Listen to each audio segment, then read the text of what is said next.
So yeah, pleasure to have you on, mate. So we're going to kick things off in pleasure to be here. Running order, mate, really. And obviously it's the first time we've had such a big show, really. And what was your thoughts really on combining such a big show together, really?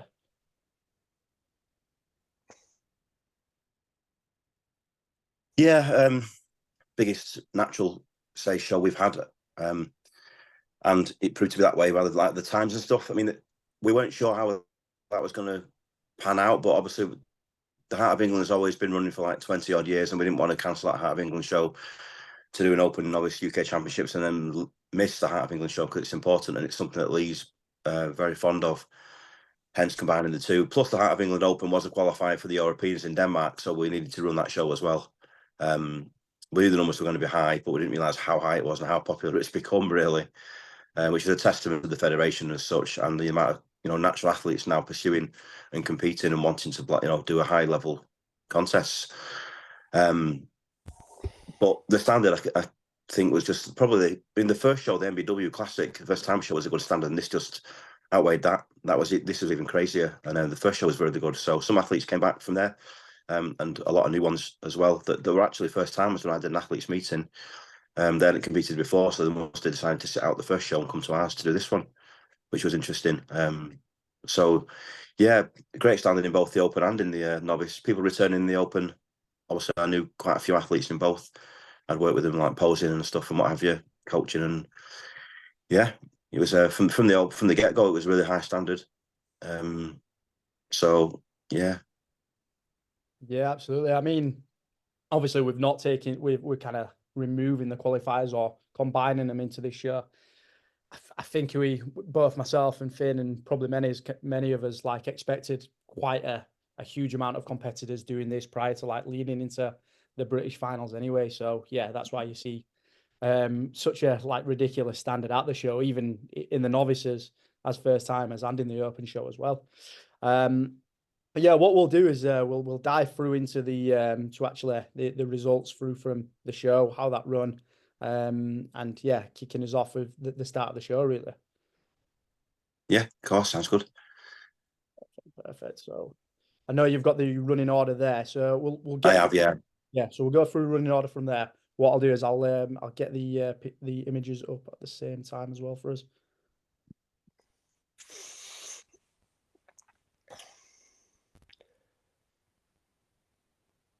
Yeah, just while you're doing that, I'll just jump in, Luke. Yeah, from a spectator's point of view, brilliant show, really, really good show. High standard across the board. The novice classes, a lot of them were well, they weren't novice really. If you're being fair, the level of standard across it was fantastic, and the teens just here was absolutely no exception. Was for the first class of the day, this really set the tone. And Big Will there, the winner. As soon as he walked out, the entire audience, it was funny. I was sat with a few guys who were watching my colleague who did later. He did bodybuilding A or B later in the show, and they're all guys who don't really go to shows a lot, kind of not really know what to expect. And a couple of them have done assisted shows before, way back when, and they were like, "What the fuck is he like a natural teen?" And I was like, "Yeah, of course he is." I was like, "This is the standard now." So they were blown away by never really experiencing a natural show before. So yeah, testament to Big Will Richardson there. So I'm sure Chris can have a lot to say about this young man and the teens as a whole. Yeah, I mean, obviously I've been in this game a long time, and I've been judging for about 16 years, and obviously I've judged God knows how many shows, nearly up to 100 shows, and I've seen my fair share of athletes and great athletes at that. But this was, as soon as this guy just walks out from the curtain, it's done, and I'm like, yeah, this is already done. And the guy Will, it's just a complete freak. You just don't. It's just you don't see guys like this turn up, especially in teenage classes. Some teens this last few years have been amazing and they've been standouts, of course. But this is another level. This is an open, mature men's physique on a teenager. That's some genetics, it's crazy. And he's got the shape as well. He's got a really nice shape, and everything just flows. He's not got anything overpowering, you know, mass on mass on mass. He's tall, so he stands out even more. You know, I'd worked like the guy came second, Presley. I'd worked with him with posing, and I was like, wow, this guy's insane. He's got such nice shape, such nice structure. He's going to be really tough to beat as a team. I can't see anyone beating him. And then Big Will walks out, and I'm like, oh, unlucky. He's just unfortunate. You picked a show where you just come up against an absolute freak of nature.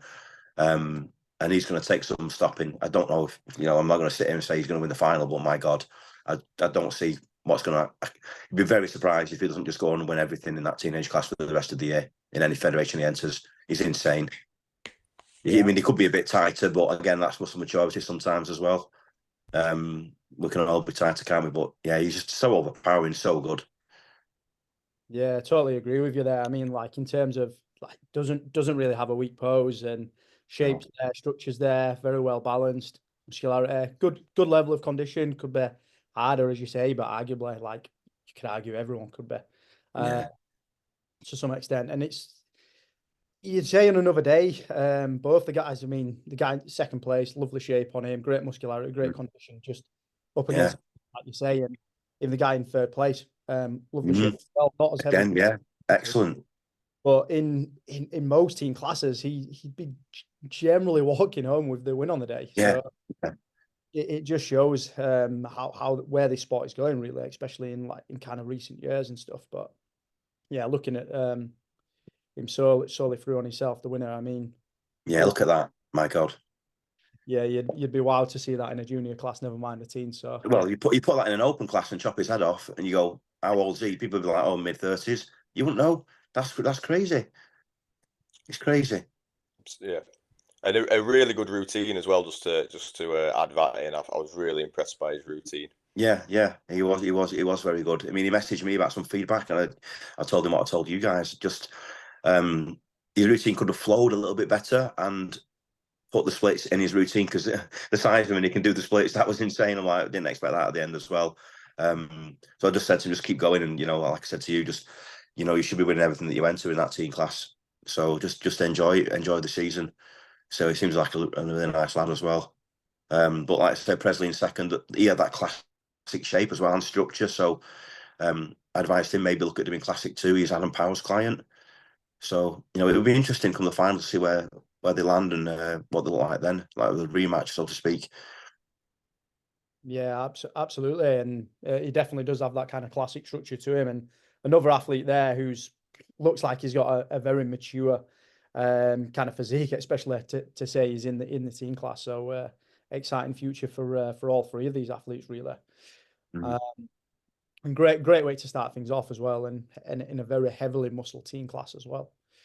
Yeah. And then we're through into the junior class A, I believe, wasn't it? Was it split into A? Yeah. And B? Yeah, it was A and B. Obviously on height. Yeah. Yeah. Again, another really good class, really good standard of class.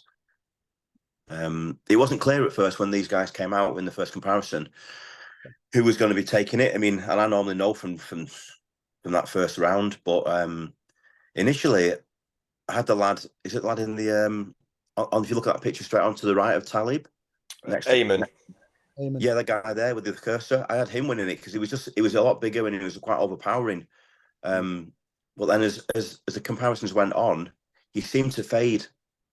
I felt he started to fade through the poses, and then he started to sweat, and he was obviously that was because he's holding water, so he started dripping. His hand started running, and he started to fade, and he like fatigued during the call outs. And Talib just got stronger and stronger, and Talib had that really, really nice, pleasing shape about him, and he was rock hard as well. And we ended up moving him into the center, and then from there he just got harder and harder, and that's how I ended up taking that class. Really, shape and structure, always comes first, and he just stood out that little bit more. He kind of posed his way into the winning that show through his condition, just getting more and more conditioned and harder as the comparisons went round. And the lad that I thought initially he just kind of faded a little bit. I mean, this is just my opinion. Remember, I may be head judge, but there's 5 judges and my score is only 20% of those scores. It's only an opinion. The split decisions are obviously down to me. But this is just my opinion. I like to think that mine's the one to listen to out of everybody, but everyone's different, like I say. So, yeah, That's my feelings on that class. Even the guy in third place was really good with the glasses. He was superb as well. Yeah, You know, he had a great physique on him as well. So the top three were really, really close, to be fair. It wasn't much between them at all, if I remember rightly. yeah. I Yeah, think.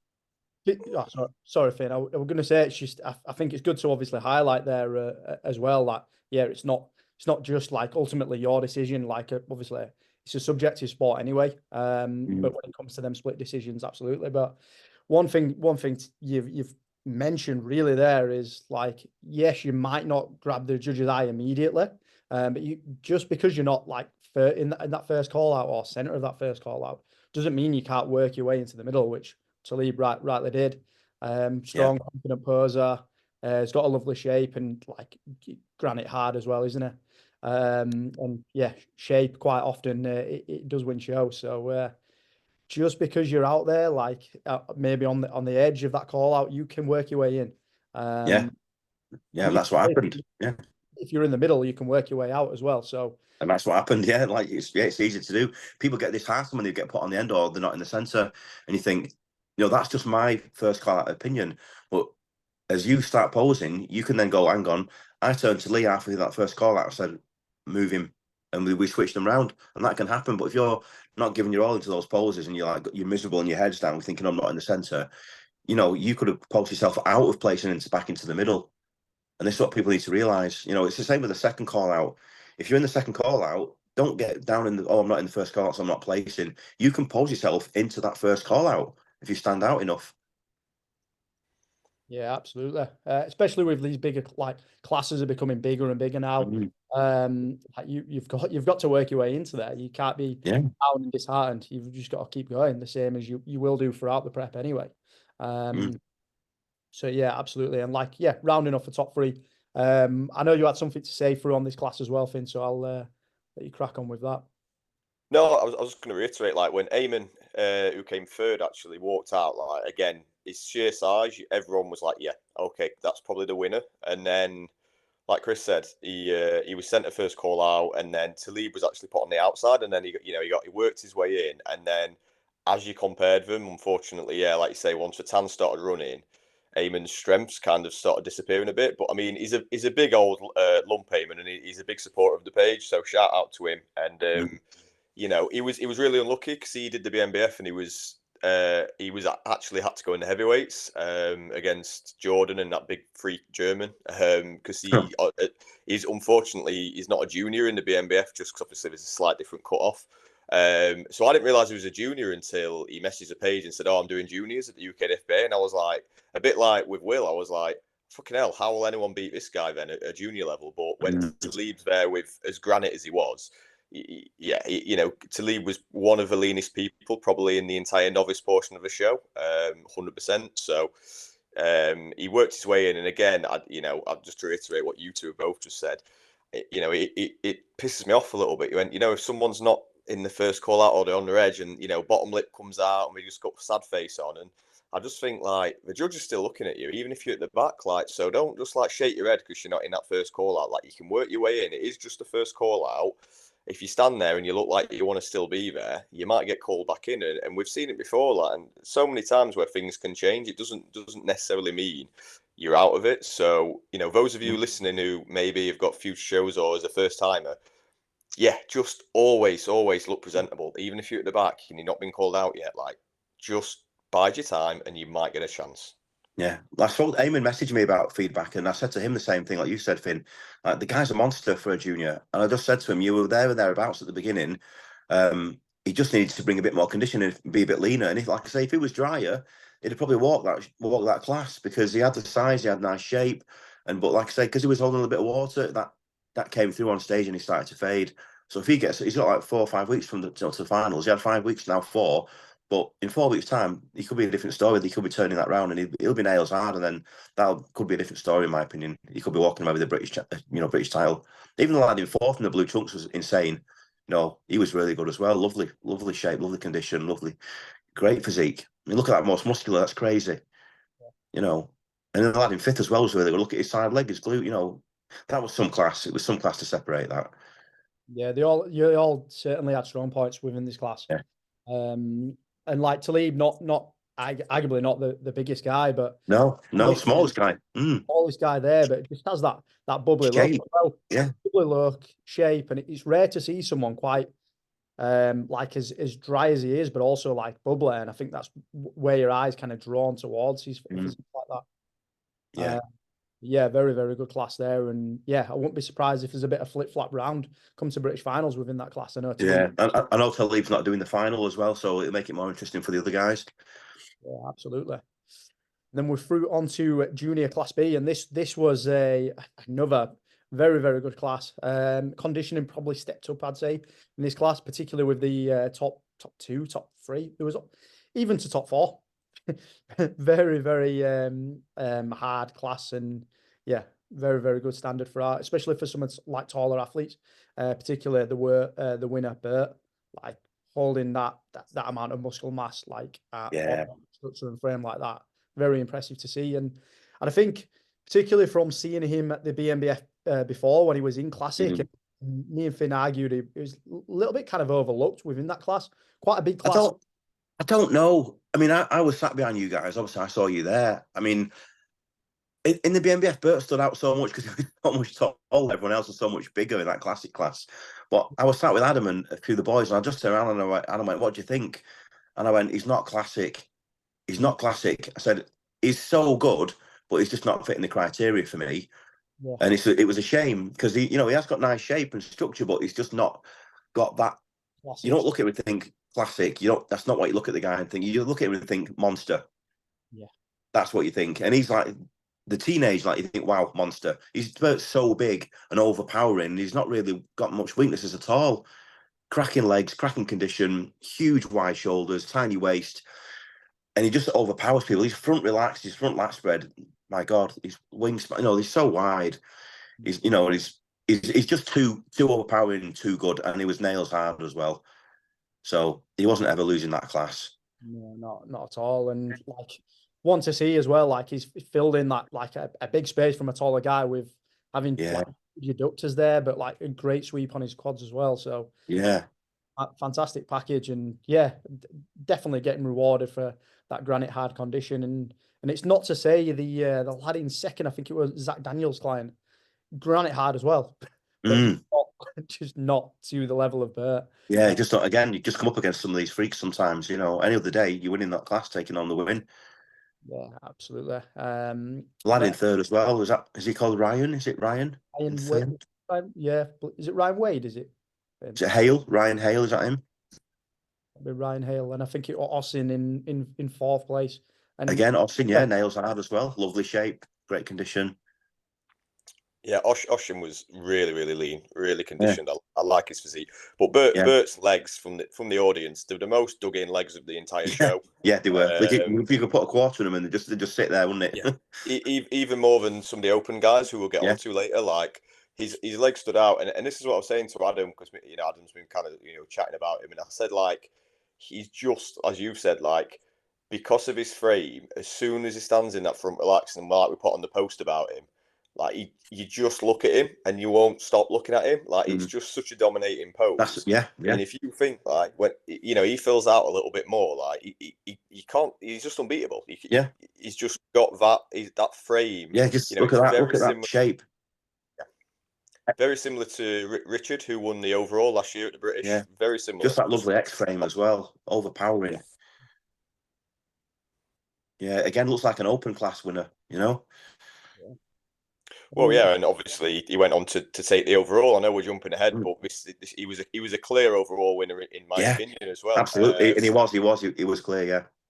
Yeah, his respect to all the other winners, because there were some great winners. He come out, he hit the front relaxed, and everyone was like, "Yeah, overall winner there." And I know and this is the thing about placings and different judging panels and different classes, because he came away from a Northern actually questioning if he was going to carry on prep, and I know he.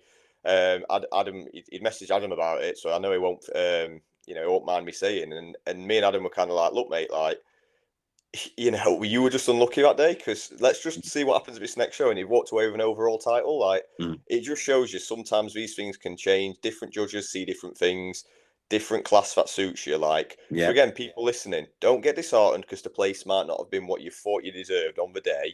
there's 4 weeks till finals. If you're doing finals, things can change. Absolutely, things can change. And again, like, you just nailed it with criteria. Well, we'll go into that later on a certain list. So let's just wait till the classic comes around and we'll go from there.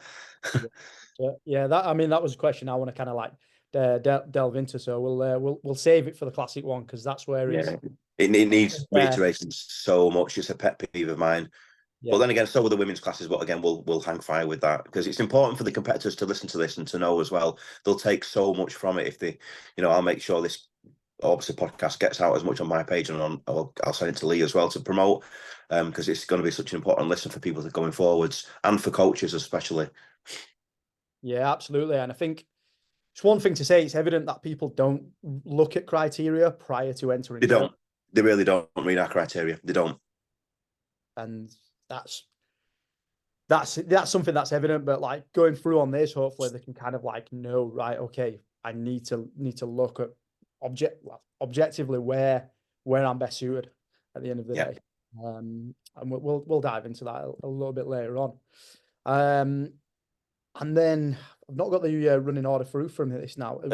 Masters and Grandmasters combined. Yeah, there was only combined. 1 over 40s. Yeah, the only 1 over 40s guy. Yeah, that's the guy. Very good. Very good. He was. Yeah, he was really, really good. Yeah, red trunks. That's him. Yeah. The next poll, he's got the next picture of his is a really good picture of him. Yeah. Actually, like, it was over 40. I was thinking, I was like, it's not gone to just like an open novice here, so it threw me up a little bit there. But yeah, very, very good. Most muscular there. I don't know what it is particular with the Masters. They do seem a bit shyer on the Masters classes this year, what we've kind of realised. I know, that's which is unusual, because they're normally packed out as well. Yeah, most of the shows this year have only had 1 or 2. It's been really disappointing. They maybe wait until the finals, though, because it's an open. They maybe just wait until then. Yeah. I mean, like I say, I think he was a first timer as well. Was he? He was. Chris? He was. Chris? Is that his name? Have you got running order there, Chris? In front of I have, yeah. I think, was he called Lee Bennett? Is that like him? Lee Bennett was the master over 50s winner. Oh, he was the guy, yeah. William Van den Elsken. Yeah, I think he was the first timer. I think he was the first time. Yeah. He was really good though. Yeah. Very, very good. Very good master. Yeah, I think he'd have won if there'd been a competition. Yeah, I agree. In the class, to be honest. I agree. His nails hard. Yeah. Yeah, it does tend to be the case that as well when it's a class that's they might just be the only person that show up in the show and they're a bit disheartened, but like regardless of who kind of showed up, like tend to would be up there and they generally be the class anyway. Yeah, definitely. It's a tough one to take really because they're not up against anyone, but I'm sure if he continues and goes into finals, which he definitely should do. Yeah, he should. Yeah, walking home with the British title at the end of the season for him. And then we're through to the Masters over. Well, it's all combined, isn't it, with the Masters competition? Yeah. And some new faces for in here. Some faces I've not. Yeah, don't recognise any of them, to be fair. Like you said, Finn, Lee Bennett, the guy that won. There's probably another picture of him next. He was really, really good as well for an over 50s. Very impressive. Rock hard, nails hard. Not really missing anything. The other 2 guys just unfortunately came across him. Really. Yeah, he was a good condition, because again, sometimes in the Grandmasters category, you can just they're in and they've got the muscle maturity, but sometimes they're just a bit weathered, aren't they, from years of of course, like training. But he looked quite fresh, because I suppose being a first timer, or maybe so he had that still that fresh look, which is really good. And we've had actually quite a good few over 50s across the federations this year so far. So I think finals could be quite exciting. So yeah, Lee was really good, and I know his coach Josh was really chuffed with him, and he was over the moon. So and he sent a nice message to the page when we shared him, Lee. So I think he seems a good bloke, and best of luck if he carries on. Yeah, I heard from him. He seems like a nice lad. He does. Yeah, good guy. Yeah, it makes it even better as well, doesn't it? But like very pleasing shape as well, and that's something. It's rare. Yeah, it is rare, liking towards him, especially older Masters guy. Yeah, that's it. So, but like holding that well and holding great condition as well. So yeah, very impressive. I'm sure he'll do damage in the following weeks to come. Now we're through into our ladies classes of there. I know you've got the running order and through there as well, haven't you, Chris? Masters Yeah, figure. Masters women figure. Yeah, Masters women figure. Novice. Yeah. Again, sometimes these classes are very hit and miss. The standard sometimes is a bit poor, and you're thinking, oh crikey, you know, where do we put these people? Because no one actually stands out a lot in these novice or first time, you know, women's figure classes, especially in the Masters classes. But the winner here, I think is it Kerry? Yeah. Kerry Wilson, excellent. You know, could be tighter, of course, a little bit tighter, but for that class, yeah, she stood out from the start. Really, she had really nice shape, good taper, and it was clear to me that she was winning this class. To be fair, outright, wasn't really anyone else challenging her. Yeah, from my perspective, I was sat behind, and we'll get on to her later because you actually invited us to do physique later on. The coach of the lady who didn't place here, because she came out and she was rock hard, sharp, That was really sharp. Sandra Yeah. Bull-Leg. Yeah. She was very good. She wasn't figure in a million years. I said this as soon as she come out. And this is the thing, like I could see the coach like really in disbelief, and then I Yeah, he think when wasn't he'd gone happy. backstage, I know he wasn't happy at all. Yeah. Well, I think he must have chatted to someone backstage, and he came out a bit more like chilled. He did chat to someone. That was Christine, our other judge. Christy went backstage and spoke to him and said, "Just so you know, she's not figure. She's a physique athlete. She's too conditioned. She's not got the shape for figure. She should be in physique." And then he was like, "Oh, okay. I didn't realize." Again, like you said before, you've not read the criteria. You've not looked at what we're looking for. So you put her in the wrong class. So we moved her and said, "Go into physique later on," which we don't, sometimes, Finn, yourself and anybody both know, sometimes we move people and if they're not, so they're not too disappointed, like, we'll give you another chance, go and do this class. But again, she was just too hard. And again, she didn't have the taper and the shape for this class. And again, figures like classic for women, it's a shape show. It's a shape class category. And also just a quick one, shout out, Chris, you've probably got a name there, the 70-year-old. I thought she was one of the standout of the entire show, mate. Like her routine was brilliant. She looked great. And you know what, like, fair play. Like, you sometimes get like the 70s and 80-year-old blokes, particularly like in the BNBF, but yeah, you don't tend to get too many like older women. And I know obviously you're not supposed to mention women's ages, but my God, she was an inspiration, and everyone in the audience absolutely lapping it up when she came out, and she looked like she was loving it. And you know what? Fair play to her. She looked great. If I say Lynn Morgan, does that ring a bell? Yeah, I think it Lynn? I think it probably was. I might be wrong. I might be wrong, but I think it was. I don't want to get that wrong, but if it is, apologies. And she was, she was brilliant. Absolutely, one of the best parts of the show, in my opinion. Yeah, of course. It's always nice to see that as well. I mean, second and third in that class were also good. They were very close as well. I think I've spoken to maybe both of them on, giving them a little bit of feedback, and they messaged me. And on any other day, again, they'd have been fighting for that top spot or taking that top spot, but they came across someone that was. I mean, look at that pose there. You can see the shape difference, can't you? Yeah, absolutely. Shape massively stands out in figure. And I think it's a shape category. It's a shape category. Yeah, absolutely. Which is why we've seen likes of, I know we've had on previously, like Abby dominates so well just because like the shape just suits the category. And we may get it quite often. I don't know what the trend is with this, but within this category, I get some great athletes come in there, granite hard, but they're just in the wrong class. We saw it at the MBW Classic as well, I believe. Moved them as well. Yeah. But the thing is, you guys probably know as well. They'll look at the assisted shows and they'll fit into the figure category there, and they think, "Oh, I'm figure. I'll come to this show and do figure." And it's like, no, it's not the same. It's not the same.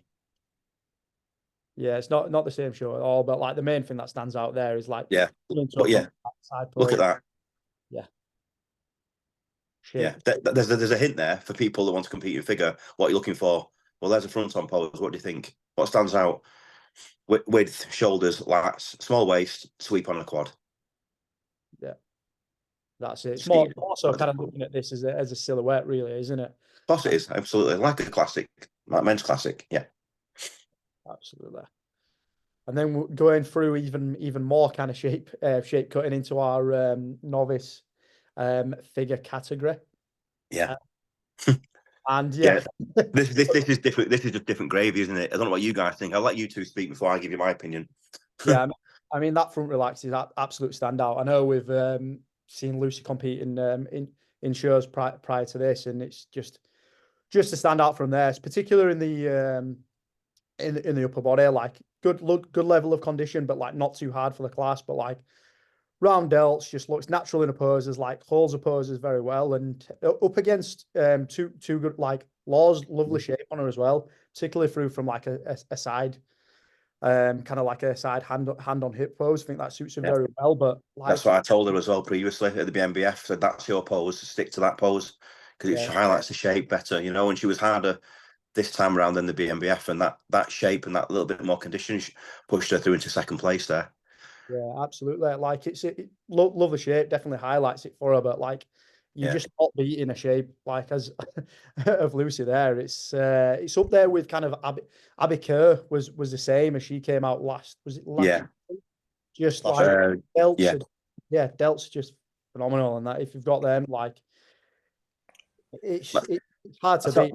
I tell you, it was as soon as again, this obviously as judging like I do and know my experience like I do, as soon as someone walks out, sometimes like this is done. I don't even need you to hit a post. It's done. As soon as you turn and hit that front relaxed in that class, it's like Jesus Christ. You don't get athletes to that level in a novice show, or you know, very very often, and it's like wow, you could put her into an open British class and be like, yeah, she stands out there as well.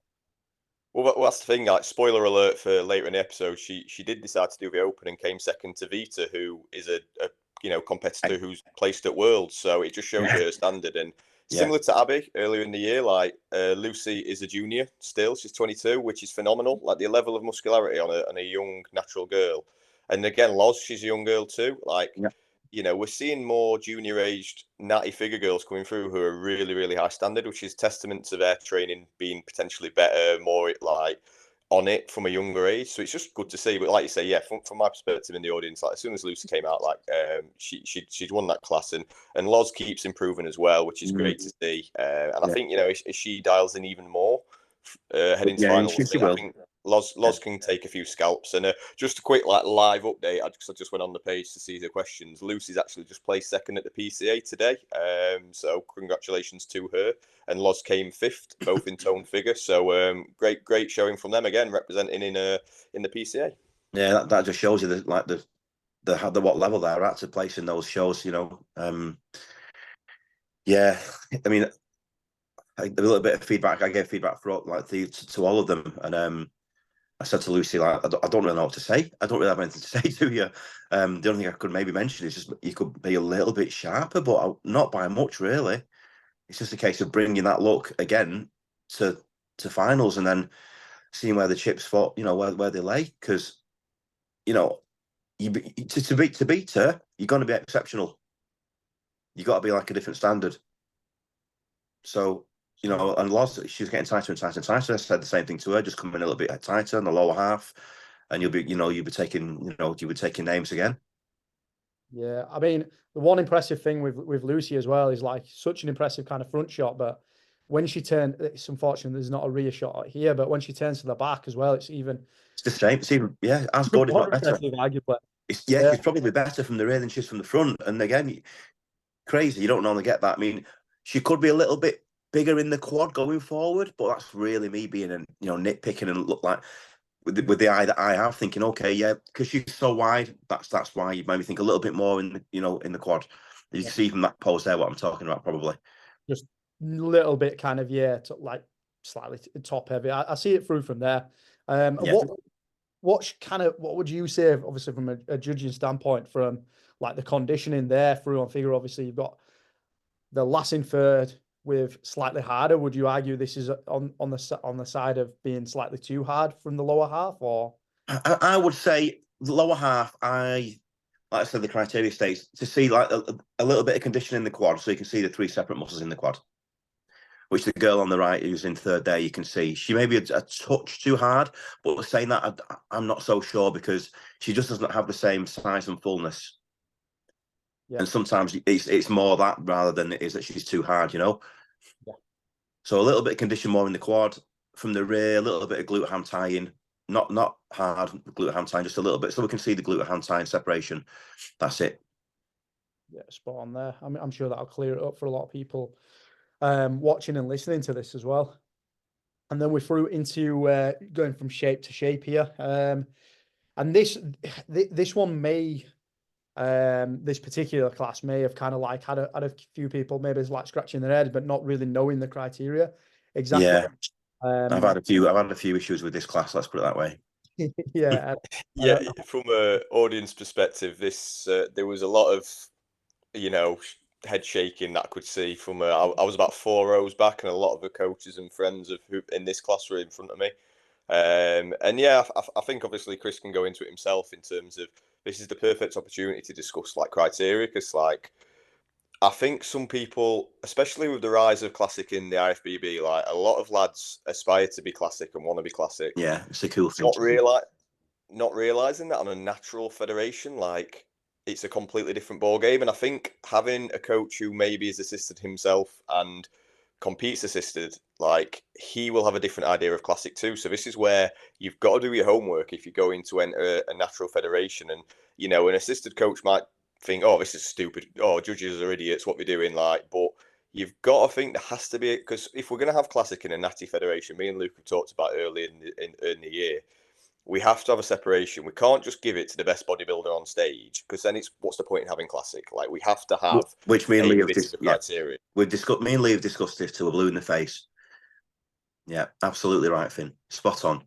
And again, I always say to these coaches that kick off, have you been online and looked at the criteria, what it says for classic? And I met with silence normally. Yeah. Because yes, assisted classic, I compete in classic. You know, as you know, like my last show, I went to Europe and I placed second and missed my pro card by a point. Regardless, that's different. My look for classic over there isn't the natural look for classic, because what we want, it is the same as to a degree of assisted classic. However, you don't have to be ripped, shredded, rock hard nails in our federation to be placing well in classic, and it states that in the rules as well. You don't have to have serrated glutes. You don't have to be peeled inside out like you do for bodybuilding. First and foremost, it's based on structure and shape. And I've still had people argue with me saying, well, this person should have won because they had just as good shape. And I'm like, well, you weren't there, or you weren't sat at the very front. So I'm telling you that they didn't have just the same shape and structure. They didn't. And you can argue till you're blue in the face. But a classic guy to me will stand out straight away. And then I'll turn to someone and say, out of a class of 15, there's only 3 people here that are actually classic. And that's normally the case. Sometimes even less. The BNBF show the other week, for example, the Northern, there was only maybe 2 guys in there that were classic. One won and one was second. Or he was third, I'm not sure. And I thought, that's it out of all of them. Yeah, I agree. And we, like I say, you know, Oliver, who won, he was absolutely over the moon. He's made massive improvements, as Lee shouted him out on the, because I think he competed a year or 2 ago, and I don't think he placed, or he was 4th or 5th, and he's come back, made a load of improvements. And yeah, you know, I think in terms of what you're looking for as a federation, I think he's very well suited to that criteria. And second and third looked phenomenal. They're really, really good. Absolutely. And it was very close between second and first as well, and third as well, to be fair. The guy that was second was outstanding. Really good physique, really hard, a lot of muscle. But again, just because he was shredded through doesn't mean he should be winning over someone that had maybe a little bit better classic structure or shape. Yeah, and that's first and foremost. The guy in third with glasses, again, I think he was in the juniors, wasn't he? He placed, you know, he was in Leib's class, Yeah, I mean, again, look, excellent physique, excellent, but he's not quite as classic. No. So hence why he placed where he did. That's it. And you'll probably argue and say he'd be the better bodybuilder out of this class, but correct. It's not bodybuilding. This class has to be that clear divide. And yeah, like where you look to with second and first here is like the bigger frame. You kind of drawn towards that a little bit, which is larger. But then if you're looking for the quads where they got first place here in to a small waist, a nice vacuum, it's like, hold on a minute, he's actually more shapely. It's just and Finn was there. The way he held himself, the way he presented himself and posed on stage, Finn will probably tell you as well as I did. He was classic through and through. The way, and people say, oh, well, that shouldn't make him win the show. It doesn't make him win the show, but it does help hugely. Yeah, great presentation. Held himself well, and even like you say, when he was stood at the rear, you know, you were drawn to him. He was stood there, so like, you know. Credit to you, Oliver. You've clearly put your homework in on your posing. and your presentation, and it's got you a class win. So credit to you, mate. I mean, Will was in this class. Was he in this? I was in the next one. Not too sure. The teenager. Will was in the next class because he's taller. Okay, apologies. Yeah, but as you've said there, Chris, it's kind of like into presentation. It's one thing that stands out to me. Like looking at a classic bodybuilder, like you have to be able to like flow well, to stand out well, even if you might have like a small waist and like wide delts, maybe like similar kind of like structure to what Lucy has, but you're stiff as a plank of wood. You're probably not classic. No, exactly. You know, you got to pose and present yourself like a classic guy. And just how many bodybuilders in this class are not really classical? Oh, because they can do classic poses. I'm doing classic. Well, but you're not classic. But they don't ever like come for feedback or ask the question, "What do you think?" Or let's have a look at the criteria. But the coaches and the friends are like, "Yeah, you are." It's like, oh right, okay, if that's what you think. And it's hard to get through to these people that it's classic. Classic, you're born with it. It's a look. You can't just train it. Yeah, like I think lads unfortunately think if they can do a vacuum, the classic, and it's like you know, men's open guys who when they're 300 pounds can do vacuums. It doesn't always mean, and I think you're right in terms of like Luke knows my opinion on posing in classic. Like if I'm watching a classic class in any natty federation and some of the guys can't pose or the bad poses, I'm like, what are you doing? You're literally in a class that rewards presentation, and your routine's crap, and you can't pose. Who's taught you? Who's taught you to pose like that, or where have you learned this from? And what feedback have you got? Someone said to you, you know, someone said that's great, yeah, that's fine, because I want to find them and hunt them down. Like, no, you know, come and speak to me, message me. I'm a posing coach, Finn. You know this. I do it for classic guys more than anything. I'm a classic guy, but then I see him thinking, I'm like, oh no, you know, who's better to come and speak to if you're competing in my fed? There's a clue there, isn't there? Yeah, but they don't.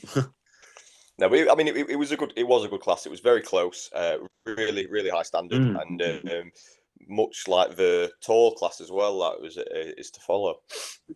Yeah, absolutely, and one thing to say as well. And like, again, with oh, go on, Chris. Sorry. No, I was just going to say, like, regarding judging, it took us some time to try and get classic right, because at first it was a bit of hit and miss. And then we've had to reiterate what we're actually looking for, what the criteria is, and give examples. A few of us judges, like now and in the past, were bang on with it. You know, we knew what classic was. We were like on the same page. And then there was a few that maybe were a bit hit and miss with it. Sometimes they get it right, sometimes they get it wrong. But it now seems like recently we've been getting it right, and that's my opinion anyway. So it's a job for us as well, and a lesson for us to keep getting that right. So it's not just like, oh, we're right and you need to do what everyone's learning all the time, and it's more important for us to get it right than it is the athletes, you know. Yeah, absolutely. And one thing to say there, like as we're viewing the photos here, this is actually on the UKDFBA website. So if you're considering competing, well, in any class, but particularly in one that rewards shape and structure, look through on the criteria on here, because that's going to give it away. And if you're still not sure, ask Chris, because I'm sure you'd be more than happy to kind of point them in the right direction of where they fit, especially if within this federation. And then moving on to classic Class B, and this is where it, as what we've said before, stands out even more. And like looking at Divine, his structure, his shape, it stands out, like particularly being a larger athlete as well, being a taller athlete, and you're drawn towards it, like tiny waist, flaring quads, and in terms of a silhouette is an absolute standout in this class. Like, yes, you're up against a harder athlete in second place, but shapely, no one's beating his shape here. And that's what's won him in this class there. Yeah. Very, very good athlete as well. You just answered the question for anyone that may have. So why did he win? If you go to the next picture, I think it's a front relaxed picture, maybe, or a front lat spread. I'm not sure. The next one along, the bottom, the left hand side. Yeah, look, I mean, he's just got that shape and structure, and it's better than everyone else's. Again, where did he get that from? His parents. It's as simple as that. And then he's trained. Don't matter how he trains, he's always going to have that structure. It's always going to end up that way. And that's where he stands out, and that's why he's winning. Yeah, he's not nails hard, but it states in the criteria you do not have to be shredded glutes inside out peeled to be winning this class. If you are, great, and you've got the classic structure, well, you're not losing, are you?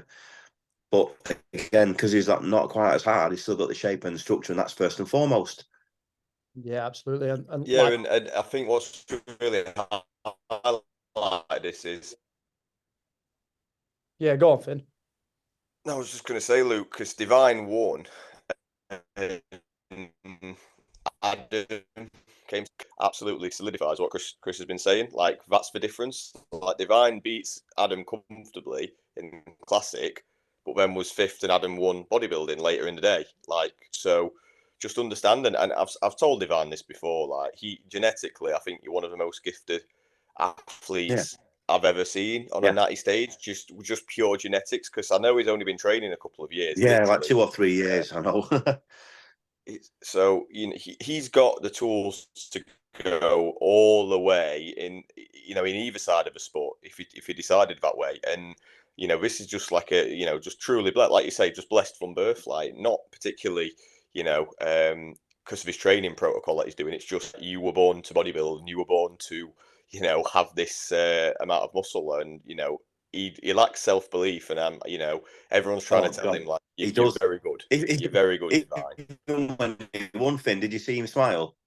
Absolutely. It's like I saw him afterwards backstage. I said, you do know you won. You realise, don't you? Like, give us a smile. You don't seem very happy about it.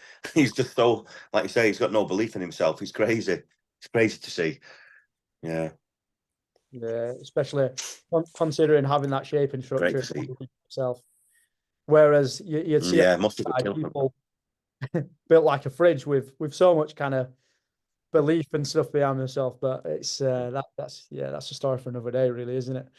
But yeah, phenomenal. Yeah. I'm sure he will continue. Yeah, I'm sure he's going to be up there in the years to come for sure.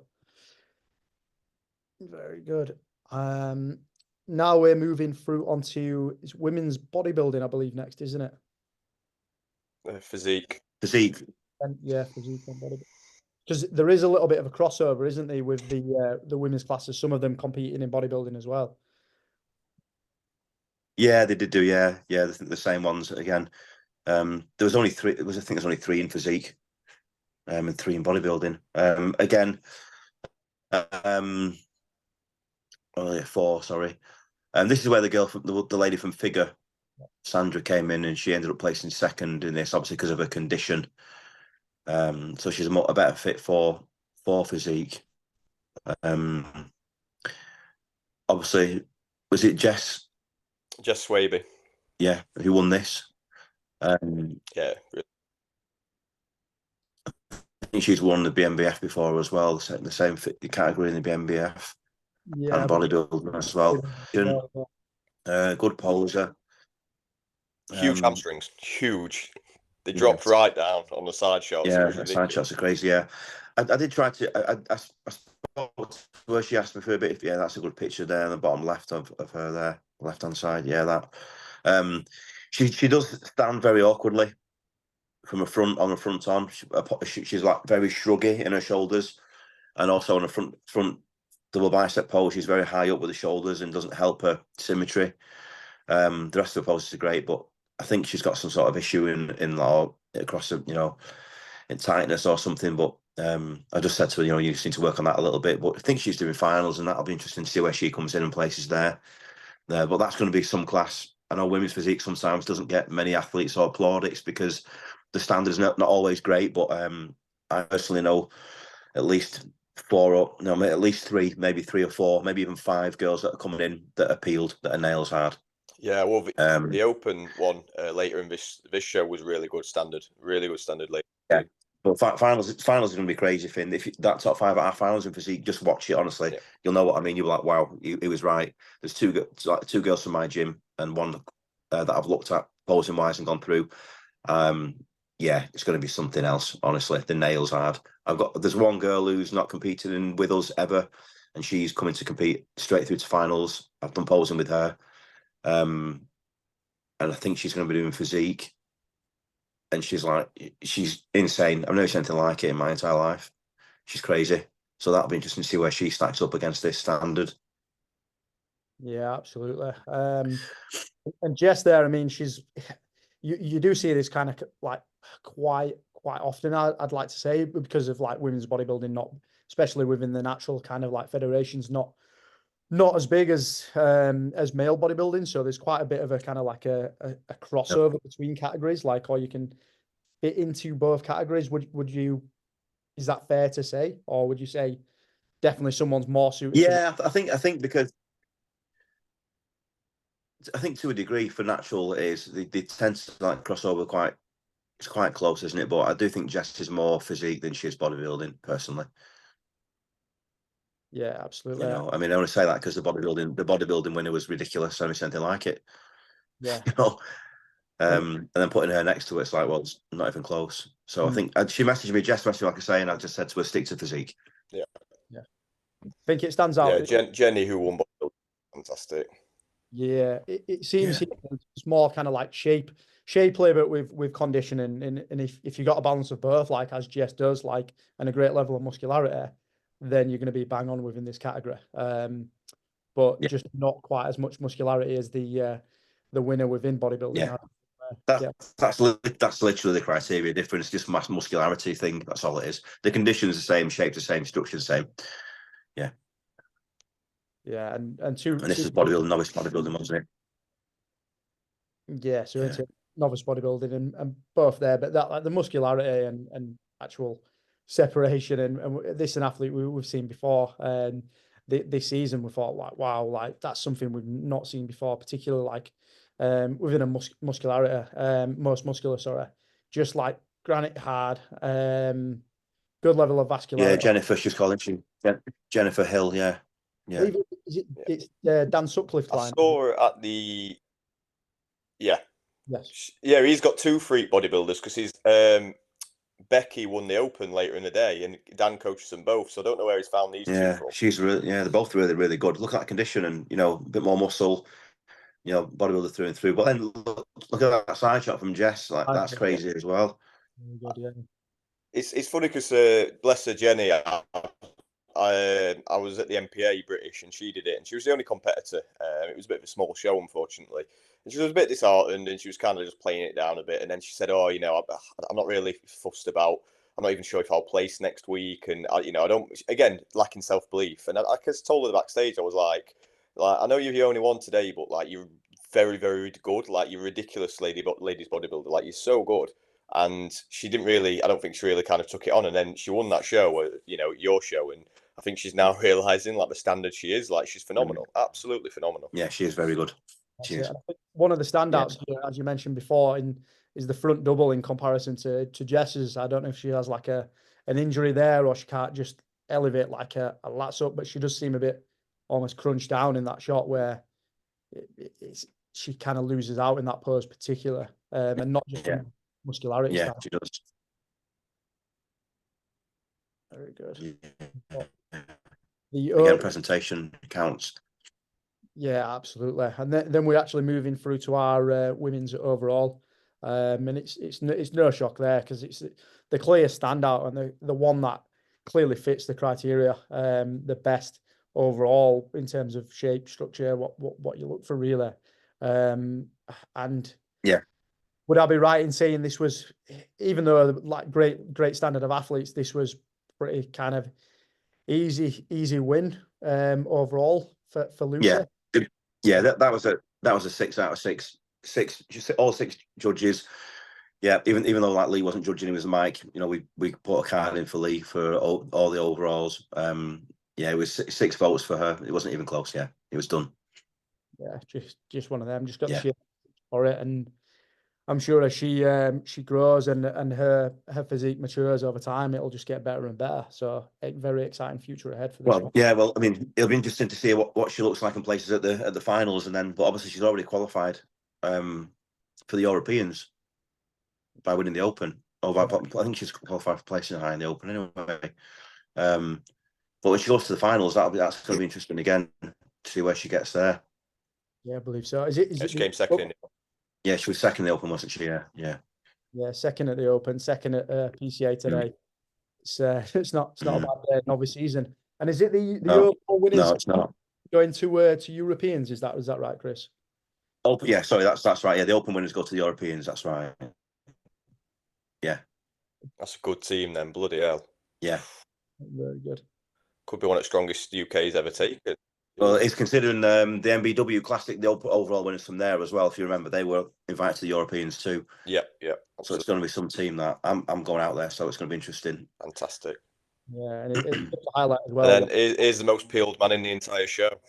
Yeah, it was. And that's what won him the show here as well. I'm sure this was bodybuilding A, wasn't it? The short class bodybuilding.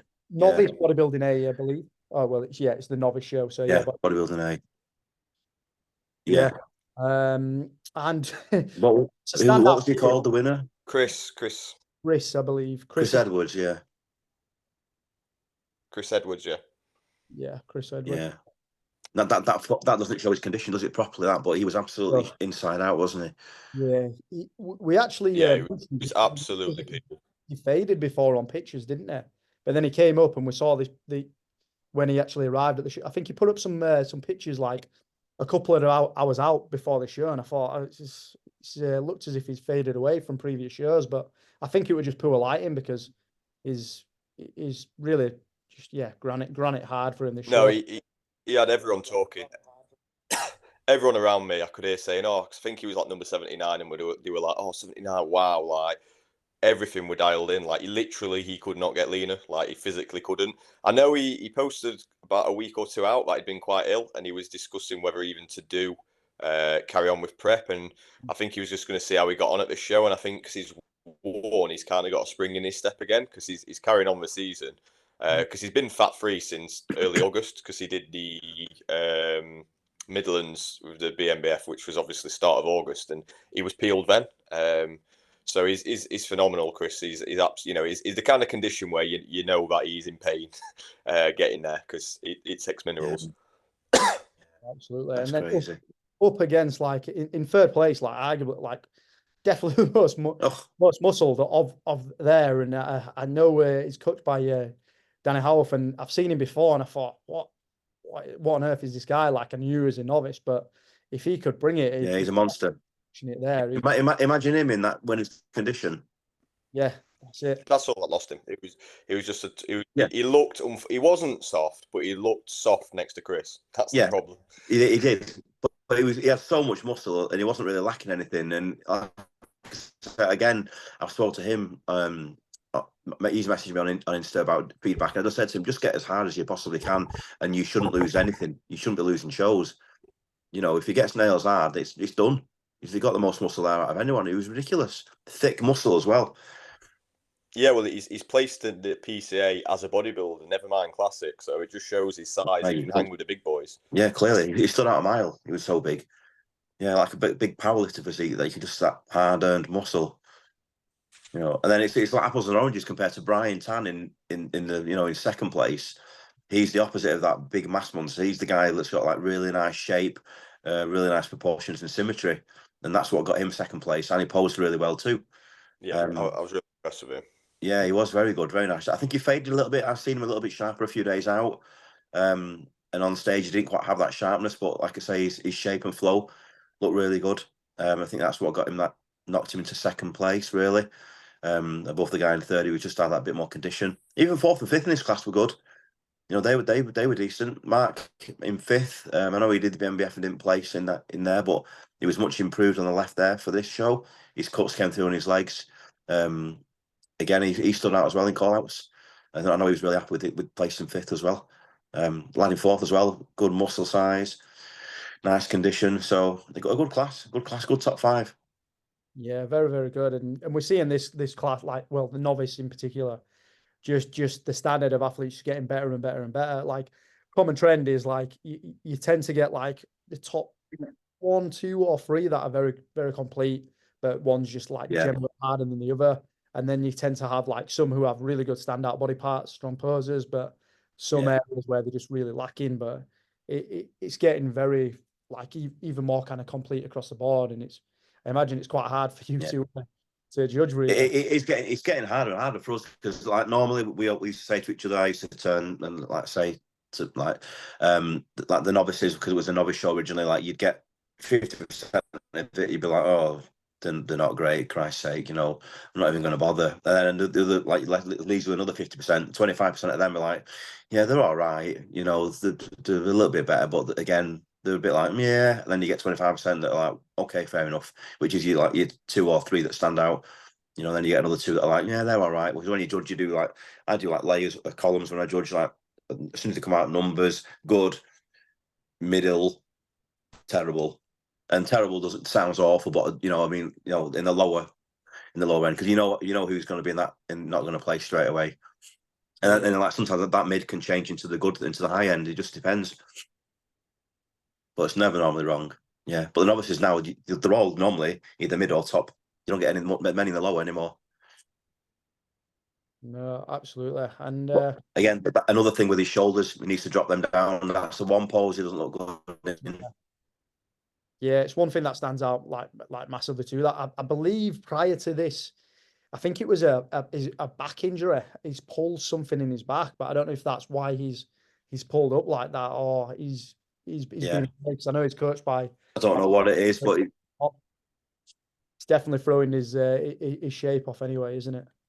But, yeah, it is. Yeah, condition to get him the win on the day. Mm. And then into novice class, class B. Another good class. Another good class. Heaps of muscle in this class as well. Yeah. Very, very good class. Like especially for tall athletes, like all of them. None of them look like stringy, which is something you quite often see. With some like tall athletes, but like all of them like filling out the frame very, very well. And yeah, I imagine this was a tough one to place. Again, yeah, it was close. It was close. No one like stood out a mile, I don't know if there's another picture apart from that one. Is there another top picture of those 5, or is that the only 5? Is it a 3, or there's only 3 in that one, isn't there? Oh no, there you go. That's a better picture. Yeah, again, it was like Divine in 5th. That tells you how good this class was. Yeah, he just looks a little bit softer, like we were talking about earlier. But Adam, the winner, very, very good. Came second in Classic, and then he won this quite comfortably, I felt. But I felt like all of the top 5, and even like 6th, 7th, 8th in the second call out, all were very similar. Like all were pretty much the same height, had the same frames. Like there wasn't really like, so it must have been a nightmare to judge. It wasn't fun. Pretty much you're looking at like 8 sometimes when and Luke, when if you're there at our shows, sometimes just have a nose at the judging panel. Sometimes when something like this comes out and look at our faces, you'll know we're like you try to have poker face as a judge, and it's not easy. You're like, oh my god, you like, oh, fuck's sake, And this is one of them classes where you're like, oh shit, this can go either way because everyone's got something. Everyone's got something. I mean, look at like Divine. So good. We've discussed Divine before, but look at Nick on the right hand side. Nick trains at my gym. He's a good friend of mine. Yeah, I've known Nick for a while as well. And he was 4th, but look at that there. I mean, look at that physique. If his lower half condition matches upper half condition, and he was a bit darker in the tan, you're saying, well, he could win that. Yeah, absolutely. And I believe he didn't actually prep so long. Individual that always stays lean, and he's very good shape. And yeah, he just one of those people that does, lovely. He's like wide and tiny waist, really nice, like. Yeah, the shape and structure, but he wasn't quite in enough in the lower half, especially from the back. He's doing finals, so that'll be interesting to see if he brings that in, and but potentially again another 4 or 5 weeks of dieting, which he's got, he could be standing in that middle position. Because look at the shape difference in the middle and to him, it's little things like that. Just getting his nails hard as you can, it'll change everything around. That top 4 or 5 could switch around either way. Yeah, absolutely. I think in this picture in particular, like Nick stands out like from most of the hugely. And then you draw on at Divine, and that's where you're kind of looking at shape as well, as well. But it goes as well. Yeah, but then when you turn them around from the back, it's when they're a bit soft in the lower half from the back, and you think, okay, and these 3 guys in the middle, and then the winner's nails hard, and you're like, okay, there we go. Yeah, that's it. And you can't, particularly in bodybuilding, you can lose a couple of poses, but it's like it's being the closest, like being close to being like the winner in each one of them poses, like consistently throughout, rather than just being like a solid 10 from the front. It's that overall package that's important, isn't it? Of course it is, yeah. The top three here. This where it's kind of like highlights the conditioning of all three of these. Yeah, from the side, yeah. You look at him, good winner. Yeah, the lad on the left in the red trunks. Look at his legs, you know, as well, and his arms. He's in great condition. He's got a lot of muscle there. Yeah, very, very good there.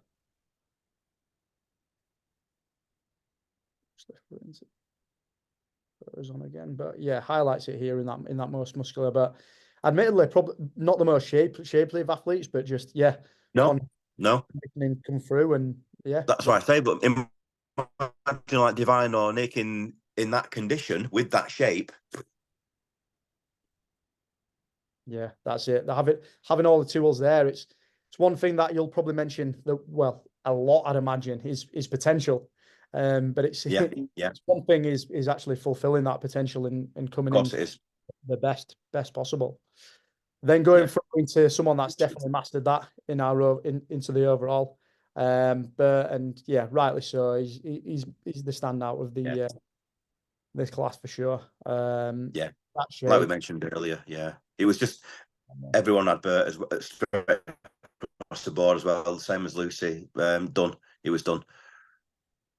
Yeah, and it's amazing to see, as you mentioned earlier as well, Finn. It's like he was considering giving up, like prior to leading into the show, and he's coming home just winning the show. Honestly, like it just shows you, like, I think especially the younger generation, everything's about winning. Like lads at my gym who are like 19 are like, oh, you know, if I don't win, it's fuck it. And I'm like, lads, if you're gonna bodybuild for a long time, you're gonna lose. Of course, you have to lose. No one has won every show we've ever gone in, and if you're putting your enjoyment down just on a win, then you're in it for the wrong reasons. It's not for you, because you're going to lose more than you're going to win every time, unless you're an absolutely ridiculous athlete that's just a complete genetic freak. You know. I mean, is it Rob Hope? Was he the only unbeaten bodybuilder there's ever been? I think. Yeah, maybe. Then he'd retire just in case. Disappeared. Yeah, you can let it get to you, or you can just carry on. I mean, I personally, I came second 7 times. Yeah, well, this is it. Like my novice season, I came second at all 3 qualifiers, and then when I started in the Open, I came second at your qualifier, and I finally won my last qualifier. Like it just happens. It's you know. It's so he was phenomenal, and it would have been interesting to see him come in the Open later in the day. I'm sure we'll get onto Open Tour, obviously. Because I'd like to have seen him stand amongst some of those guys and see how he compared. Yeah. Well, he's going to be a threat for the junior title, the British. I know that much. Absolutely. Yeah, it would have been good to see him stand up in the amongst the Open competitors for sure. It's quite unfortunate we didn't see that. And then we're on to, I believe is it Novice Bikini that we're coming on to next? Junior Novice Bikini, junior. Yeah. And this is a class where, would you say the kind of like a lot of the athletes that do junior bikini tend to do like non-tested shows like PCAs, FitX, and so on, and some may place better in them shows than these. Is this like, would you say the criteria is a little bit different there, or would you say it's I think the only difference with the assisted shows is they tend to reward condition a bit more than we would. I think they like their athletes a little bit, and I'll use the word smaller rather than skinny because that's not fair, but they like them like in ridiculously lean condition, where I think it's very unhealthy, and we like it to have a little bit more of a fuller, shapelier look. That's just my opinion. You know, everyone's entitled to their own, but yeah, another good class because junior bikini is normally quite weak and not many athletes, so it was nice to see quite a few in there. Good standard as well, to be fair. Yeah, I did see that. Yeah, Kylie, the winner, she won. She's won a few shows this year. I think she won like the NFM like the day after, and she was really chuffed and said she was looking forward to listening, so I wanted to make sure she got a name because she looked really good. I think she was probably a standout winner in this class. She was to me when she came out. It was, you know, I think her rear pose like took the actual win. It was like quite close between them all. Really, they were all good standard. And then it's like when obviously the rear pose and bikini and wellness is obviously an important one, and that's where she stood out quite a lot. But I mean, they were all very, very good. I mean, I think I remember having she had really good glutes, and obviously in bikini it's essential, isn't it, and wellness. So that's what kind of took her the win. She had nice shape as well, nice condition, perfect for the class, really. Yeah, absolutely. To be fair, I'd say looking at there, like her quads are pretty big for bikini. It's almost getting to the point of, you know, don't train them for your off season. Like do a bit more in your upper body and maybe hamstrings, but your quads are pretty much as big as maybe you'd want in a natural bikini. But again, a strong class. All of them were like really, really good. Like there's not like look at that from the side pose, and even the girl in the front, they were all very good. They all stand out. Look, they're all good legs, good shape, nice shoulders, good condition, nice good glutes from the side. They're all very, very good standard. It was a tough category, to be fair. There was no one like just because you placed fourth doesn't mean you're not good, because you were still very, very good. Yeah, it's good to see as well, because I know last year at finals, I believe we only had 4 within this class. So to see like a few more coming into like the qualifiers, the Heart of England prior to that, hopefully see a class that's tends to get a lot of competitors within, like I say, likes of PC, but in towards the natural federations, UKDFBA as well. Yeah, I mean, if that classes like that and stronger with the other athletes from earlier in the season, and you might get more turn up because it's an open at the UK. They could turn that around anyway. Those results, you never know, because they were all very, very close. So it was an extremely high standard for junior bikini this year. It's nice to see for once. Yeah, very good. Then we threw it on to men's physique, junior men's physique here, I believe. Yeah, again, another strong category. The winner was a standout for me from the start. Yeah, I mean, the biggest thing that kind of stands out here is the midsection, isn't it? Yeah. Yeah, he just had really nice shape as well and good structure. Yeah, he was very complete. Yeah, very, very good through and front double. So one thing I've always aspired to from a men's physique standpoint is being able to hit a front double with displaying my midsection like that. It's just some people have it, some people don't. I think sometimes you got those abs, the shape of the abs, the straight abs, are the blockier ones. It's genetic, obviously, but sometimes it makes such a massive difference to have those like perfect abs in this category. Yeah, that's it. But like looking for it, this shot here, like the top 3, very, very good there. Yeah, they were excellent top 3. So a very good standard, and it's exciting what's to come in the juniors coming into finals. And I know there's a couple of athletes who have done British finals last year who are coming into the open show. So I'm sure it'll be a very, very competitive show come for the finals, particularly in the category. Another head scratcher, I'm sure. Yeah, I'm sure it will be. And then it's Masters Bikini, Novice Masters Bikini. Yeah, only 2 athletes. Again, for me, this was clear straight away. The winner just displayed a better shape. Her condition wasn't as good. The lady in second was better condition, but again, criteria, she was too hard, too conditioned, and the lady that won was had the ideal condition for the category, and she was shapelier as well. I don't think there's a rear pause on there, but I know it's Daz Loxton's client, the girl who was second, and I messaged Daz and spoke to him about it and told him the reasons why she was second, because he was a bit confused as to why his client didn't win, the lady on the left. And I explained him and sent him a couple of pictures that we had, and he said, "Oh, that's fair enough. Thanks very much. You know, great guy, Daz."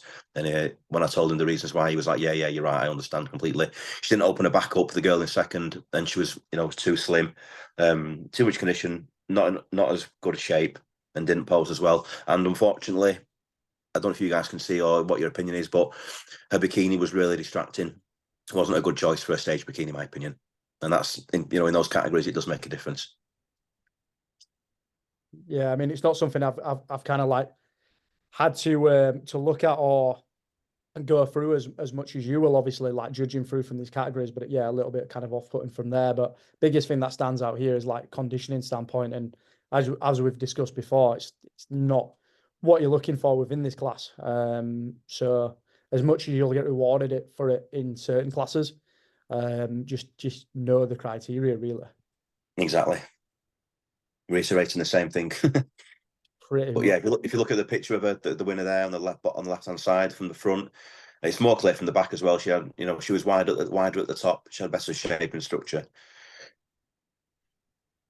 So a good win. Unfortunately, there's only 2 of them in there, but again, at the UK, I'm sure at the finals that will change. There'll be more athletes.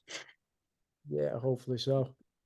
And referring to Masters and Men's Physique, and it was good to see a lot of number of athletes within this class, and like great standard throughout as well from this one. Kind of like apples and oranges with some of the physiques on there.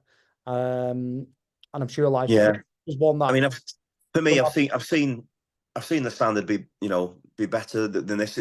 For me, it wasn't the greatest standard in the world. But again, no, not knocking the guys. Looking at that, you can tell the winner straight away. Shoulders to waist ratio. That's probably the main thing we look for in men's physique, and then you add on that muscle and condition. It's a shape category, isn't it? And that's what you want. It's pretty similar to classic, really. Only 4 guys in this, so it was quite an easy way to judge. If you look at the guy on the left hand side, again, no offense to him whatsoever, but if you look at the difference in the shape, his lats to waist ratio is not really there, and that's the guys that took the top 3. They were obviously standouts compared to the number 4. Again, the guy on the right in the purple trunks, purple shorts, so was really good. Got nice muscle, nice shape. If you brought that in really tight, it'd emphasise it even more, and he could be winning that category. Yeah, yeah, yeah, go on, Finn.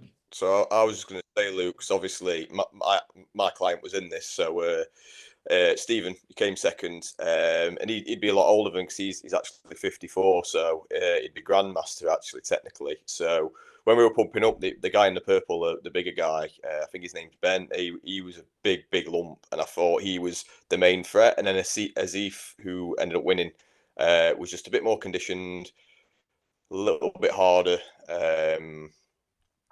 And had a bit more muscle on the back. So obviously you can get a bit leaner because you've got more muscle and things like that. So yeah, it was a really good result for Stephen. He was very happy, and I was as happy as I could be with what we brought. We couldn't really get too much leaner and lose the pop because obviously, yeah, you can always, and everyone can always get leaner, but then you get to a point where is it actually complementing my physique anymore? Because you lose that fullness in the areas that you're strong on. So yeah, I was pretty chuffed for Stephen coming second, but Azif was pretty dialed in, and actually he did one of the open classes later in the day as well. I think he might have come top 5 in one of those as well. Yeah. What's been said, really spot on. No, spot off for there. I mean, it's another one as well. Like seeing it from like a bodybuilder's like standpoint. Like to me, like what's the standout is like the guy in the purple trunks. But then if you're looking at it from a criteria standpoint, he's not fitting that class as much. Whereas if you was to put all these 4 in bodybuilding trunks, he'd probably be edging it and winning that class. So it's just reiterating what we've said. Common trend throughout this pod, really. And then this one's actually really surprised me after the Masters Men's Physique, because it's a new class. I believe, is it second year that Wellness has run now, I believe, or is it the first? Yeah, I think it's the first one. Year Yeah. was the Oh no. Yeah, first year. Yeah, sorry. Yeah, the first one was at the MBW, wasn't it? That's why I had. Yeah, that's right. Yeah. But all three of these girls, like very, very good standard throughout from it, to be fair. Like particularly through from this pose, but I think it was quite a clear winner for me within this class. But actually seeing like a good level of like standard coming through, and it's with a new class, the same as classic, really. You've kind of almost got to set the standard of what you're looking for from a criteria with that, I'd imagine. Yeah, it is. Luckily, I'm quite well versed in the wellness class, assisted, and mostly, obviously, with having worked with them, wellness athletes and being close to one. So I know my wellness, which helps me with the other judges to reiterate what it is again we're looking for. and making sure that they are hitting that criteria. And this class, I was surprised because it's normally quite a weak, or it has been, but this was a high standard. And I was very shocked when they all came out. I was like, wow, all these girls are really good. The winner was clear to me straight away. You know, she stood out a mile. That doesn't do any justice, that front pose. Her side poses and her rear poses were superb. She had a lovely level of condition, proportion. Lower half was tight, nice shape as well, exactly what you're looking for. And the girl that was second was really good too. I think she had a little bit more size in the lower, and she was really good too. And any other day she'd have won. Look at her legs, you can see on that pose.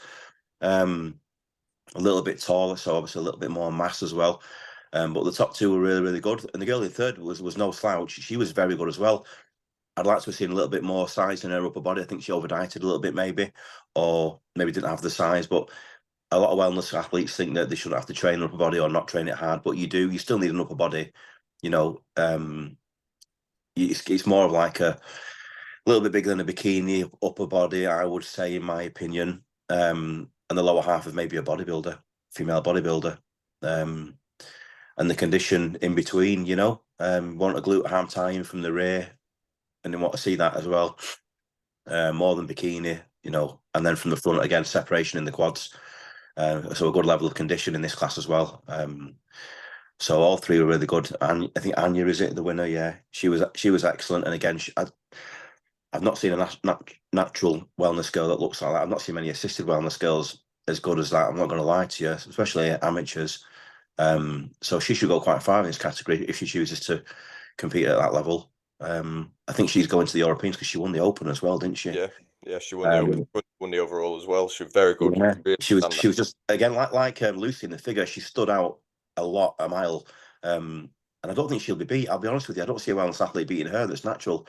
I think she'll win the Europeans if she chooses to go, which I think she's doing. I'll be very surprised. If it's judged properly, then I don't see her being beat. She's that good, and I don't say that lightly.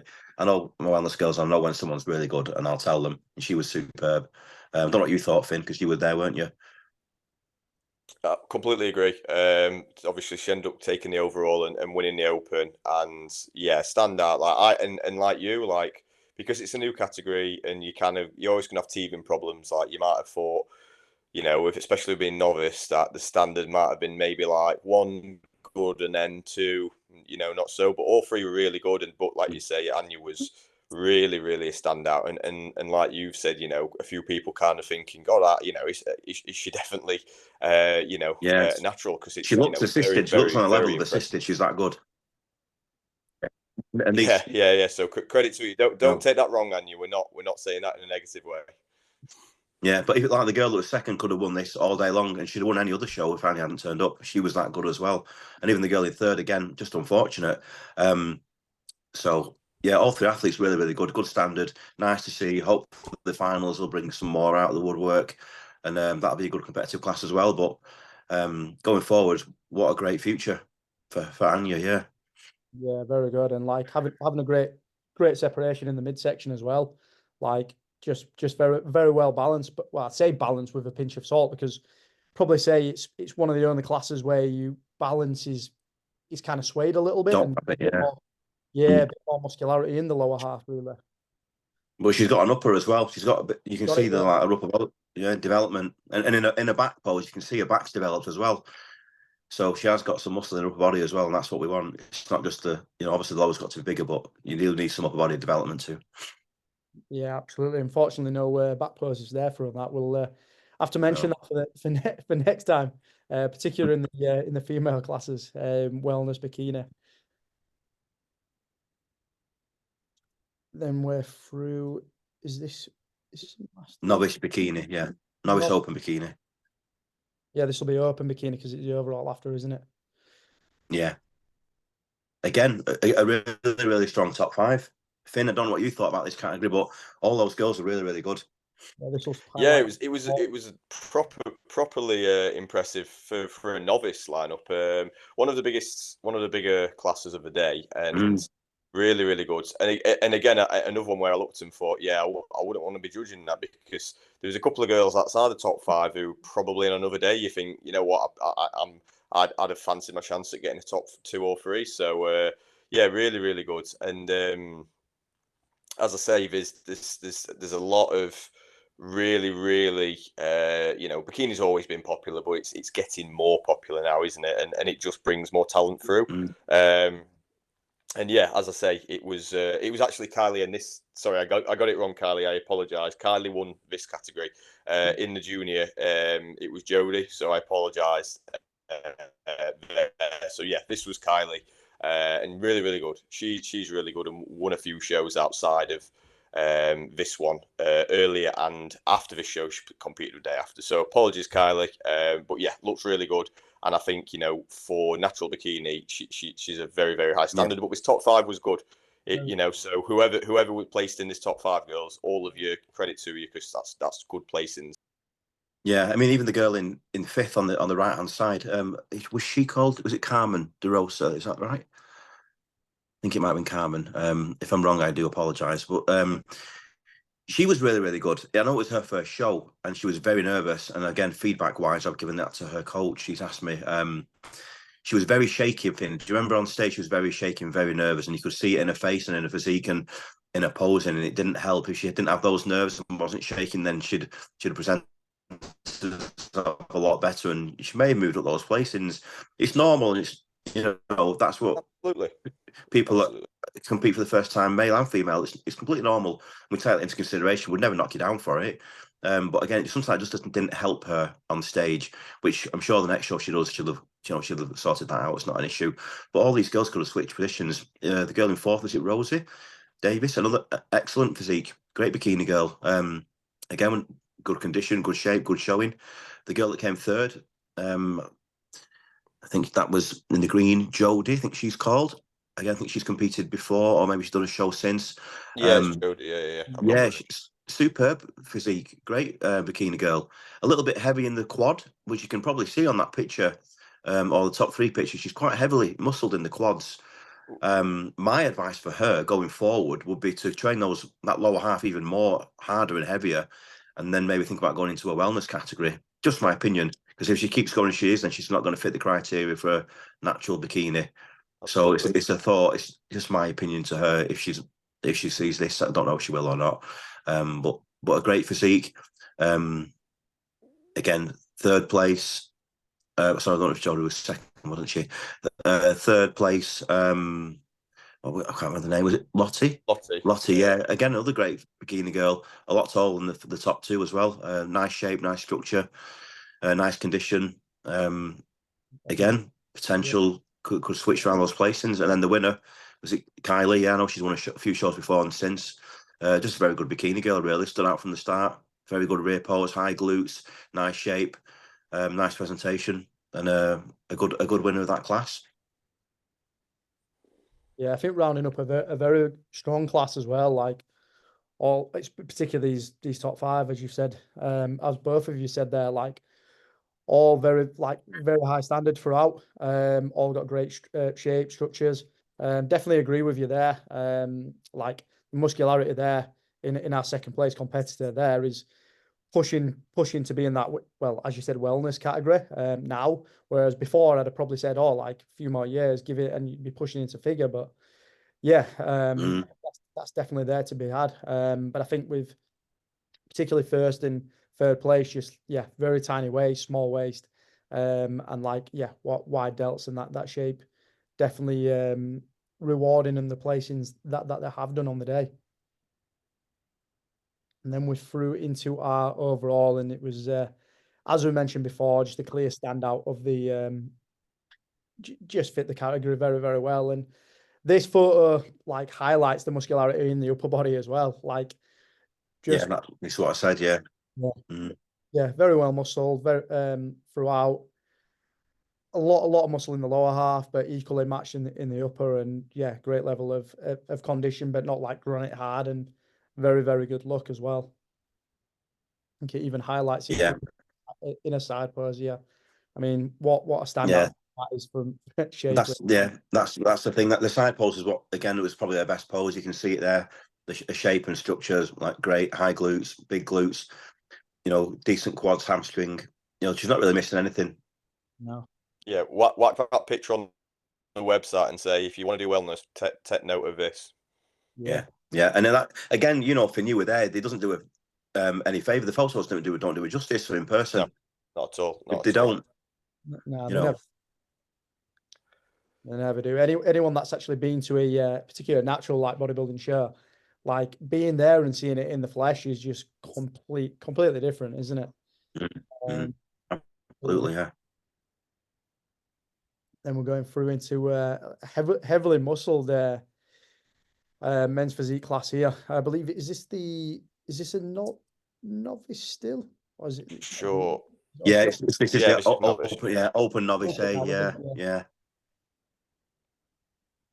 Yeah, I mean, this third place. I'd like to get your thoughts on that, Chris. Yeah, because he was such a big guy. But obviously, I know criteria-wise, but he was an absolute monster. Yeah, again, going to the second picture. Yeah, going to that picture. I think from what I remember, I had him. I'm sure I had him there or thereabouts winning. But again, obviously, my score is only like 20% of the total, because of the size. He had just had good size, good muscle, good condition, nice shape. Not as I think maybe some of the judges just thought, yeah, it was a little thicker in the waist, which you can probably tell by that yeah. You know, and again, physique with the smaller waist and what have you. So that's why he probably came down into third. The other judges probably had him a little bit lower, and it knocked him into third place. If it was tighter, obviously his shape would have shown through a little bit more. But again, I think I spoke to him on feedback, on message, and for me, my advice to him, I think it was, or would have been, was go into bodybuilding. The guy's a bodybuilder. Absolutely. He's I don't want to say you're wasted in that category, because that's not fair to say men's physique's a wasted category, because that's not the case. But he's already at that place where he can transition to the bodybuilding classes for me. Yeah, and I know his coach was saying he's obviously going to try. He was quite surprised he didn't win, but he understood why. He said he's going to try like other natty feds, and there's every chance, you know, if ultimately it's, you know, if he keeps growing, at some point there has to be a point where you're like, well, let's see what your legs look like, Foster, because you honestly, I was stood at the back at this point, right on the back row, and you could see how big he was just from whatever 50 rows back. Like, he absolutely stood out like a sore thumb. Yeah, he was incredible. But the winner just was it Harry, wasn't it? The winner. He was very, very good. He had like just the good men's physique package. Good balance of muscularity and condition, good posing. Maybe not the most conditioned of the top five, but the best balance of the top five, in my opinion. Yeah, and that's what it is, isn't it? As you know, the small waist, your structure. Yeah, and that's why he took that win. Yeah, I mean, it was all top five were, you know, they're all decent. There was no one like that wasn't deserved to be in there. No, that's it. I think the standout is like kind of clavicle width on the winner to like that small waist. You can see it there. You can see it. Yeah. But yeah, not as hard as probably as our second place winner, but that's probably why it's edged it to a fella here in third with the heaviest, most heavily muscled. But yeah, in terms of what you're actually looking for criteria wise in that category, he absolutely nails it to a T. And rightly sure, like this fella just displays it perfectly for him, isn't it? Yeah, there you go. Yeah. If you look at that and go, physique and natty, then you show him that, they're like, okay, yeah. Yeah, what a structure for him there. And then this is that shows it. Yeah, it's very dry as well. It is, yeah. Another one where structure definitely shone through. I'll get straight into the shot straight away, because in terms of men's physique, you look at here. Game over. Yeah, done. Straight away. Someone who's not really got an eye particularly for this category, but like if you see that come out, like I think even if you're not really within the sport, I think quite evident to see who's winning this class here. Just an absolute standout there, really, isn't it? And it's not to say the standard this top five wasn't good, but he's just that good in first place, which is fair to say. Yeah, Dallas was really good. As soon as he walked out, like Chris says, like he you could almost send him to the back straight away. Bless him, like, because he was that good. He hit the front pose, and you're like, okay, you've won. And that's no disrespect. Again, he was just that good. Like, so you lads in second, third, fourth, fifth, it's not like you're bad. Like, you're very good. Clearly, this is a really good lineup. You can see here, like, for a novice lineup, particularly, this is ridiculous. So, you know, for Dallas to be there, like, very much like David, if you remember him from last year, Chris, who won the MBW and then went to Worlds. Very, very similar. Yeah, very similar. He was there as well at the weekend watching. Yeah, I spoke to him. Very similar physique, wide structure, more than enough mass, condition more than enough, ridiculous shape. As soon as you walk out, like you said, and he goes, he does that. It's like, right, okay, I don't need to see you. Just go away. Just go and stand over there and have a sandwich or something. You know, we're done. So yeah, and then the rest of the boys can fight it out. You know, and the rest of the top five, like you say, we're all very good. The condition, the guy in the blue shorts is crazy. From the back, he wasn't as good. It obviously doesn't show it here. He was a standout. I think he did. We're not sure if he did bodybuilding as well. But again, the condition of all those were all really, really good. He was Tim Stewart's client in the blue. Tim asked for a bit of feedback and I gave it him as well. Just from the back, he didn't have the width and the taper, but that top five could have been switched around apart from the winner. He was never losing that. He was excellent. Really good men's physique competitor. And again, at finals, if he chooses to do it, then he'll be tough to beat. Oh, absolutely. I mean, that pose, it's just a standout there, isn't it? Look at that. Yeah. Partly so. I mean, it looks exactly the same when he stood there with next to AJ with the overall. Rightly so, being the overall winner, just a clear standout within classes there, really, isn't it? Yeah. No one had him not winning that overall as well. That was a clear, you know, straight through. Every overall so far was clear. Yeah. You know, on the novice show anyway. Yeah, at least that has made it an easy job for you for the overalls, eh? Yeah, that's the easiest bit usually the show. Yeah. I think we're into open wellness here, isn't it? Yeah. And yeah, I mean, same here. Particularly like in second, I say like definitely got the shape and structure there for it, but just up against an absolute freak there. And even I mean, look at the girl in second there in the blue. Look, she's excellent. You know, she's superb. But again, just come across an absolute genetic freak who was superb. Even the girl on the right, you know, Kamisha, she was really good as well. Good wellness athlete, fit the class perfectly. Just needed more condition, and that's what I told her. Yeah, totally agree for on that. But all three very good standards. Yeah, very, very good standard, and rightly so. I mean, second place with a standout with a side pose, but it's just not up to the standard of our winners there. Anya's just an absolute standout in that side pose, and rightly so, winning that class. And then a very competitive one within the bikini, in the open bikini, I'd say. So I'll get it up from the front pose through from there. Believe some of the athletes competed before. Well, I think all of these athletes competed a couple of seasons beforehand.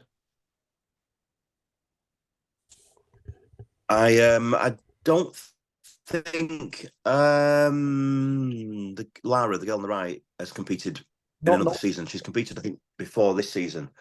Right. She's still a junior. It's Jack Kinsley Clow's the other half. Yeah, and she's only beforehand, but just not with UKDFBA, right? Yeah, maybe this season she's done a PCA show, I think, or maybe another Fed as well. But she's not competed with us. Yeah. This is her first season, I'm sure it is. I might be wrong, I'm not sure, but she's still a junior, but she did the open category. Yeah, I mean, top three is very, very good there. I know, I believe Lucy. Top three is excellent. She's won a 2 bros overall beforehand. Right. Definitely highlights the standard there, but very, very good top three, and I'm sure this was a good one to judge. But yeah, rightly so. I mean, from the front pose there, it just looks to stand out. The winner, just very good. Well, this is my question for. I'm going to ask Finn, because obviously, Luke, you weren't there at the time, but you probably have to see yourself anyway. Finn, what did you think of the winner compared to the other girls? Because I've got my own opinion. I just wondered what you thought. To be honest, like, I mean, Sarah is a very good winner, but like we're saying, it's good top three. It's one of those where it depends. I can see why Sarah would potentially get more rewarded in like a PCA or a 2 bros, because she's a lot leaner than maybe you'd expect from like a bikini girl. Did you think she was bigger as well, from the back especially? She's got a lot of muscle. I was just about to say, if she had another off season where she put on a decent amount more tissue, you'd probably be saying, look at Figure or Wellness even. Like she was really, really good. She had a lot of muscle, and like you say, Jack Smith's in third was really impressive as well. It was a good top three, and there were some girls who didn't. I mean, there's a girl who didn't place who's won an overall before. It was a really, really good bikini lineup, which is always what you expect, because the bikini has been, since it got introduced several years ago to the UKDFBA, it's always been really hotly contested in finals and qualifiers. So, and this was no exception. But yeah, I thought Sarah was impressive. She was. From a muscularity. She was like the one girl out of that whole lineup that looked different than everybody else. Yeah. And the conversation was had at the table, I recall it, because some of the judges were like, turned to me and they went, and even Lee wasn't judging, he wasn't holding a card at the weekend, and he said to me, what's your thoughts? Is she too big? Because like you say, she's edging towards, if she carried on training, putting on size, getting a little bit too big for the category. And I said to Lee, no, she's perfect as she is, because she's got the right amount of size, the right amount of condition, and great shape. Because she looks like what our pros abroad would look like. Absolutely. I was just about to say, if you saw her with a top 3 medal around the neck at a Natty Olympia, you'd be like, that's what I'm absolutely. Saying. So she looks like stood there a pro. Yeah, 100%. And I said that's what you've got to realise. And then that was like, okay, fine. And then whatever the judges do with that's up to them. And for me, she was a standout. And that's not a knock on anyone else in that category, because they were all excellent. And she's obviously a little bit older than the other two, I'd imagine. But all that top 3, crazy. All very good athletes, all very good. Yeah, I believe second and third both are probably in the junior ranks, and where it's kind of like the winners highlighted with the muscularity there and the size, which is probably more years of training behind her. And it's definitely clear standout there.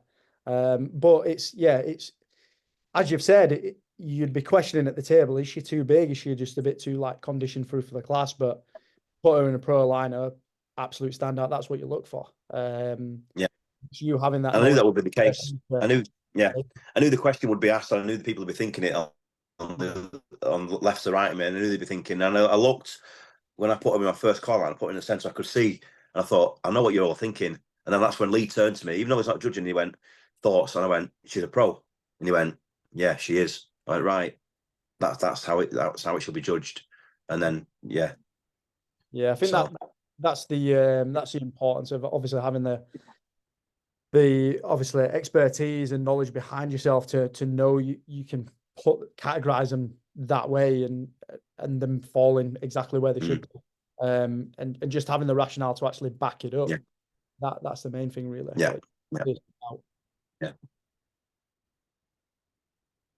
Then we're through into our Masters. Is this Masters Men's Physique, I believe? No, it's not Masters Men. No, it was Open Men's Physique, which was not very many people in it, to be fair. Open Men's Physique, yeah. So lad in the middle. Only a small class of 4. No,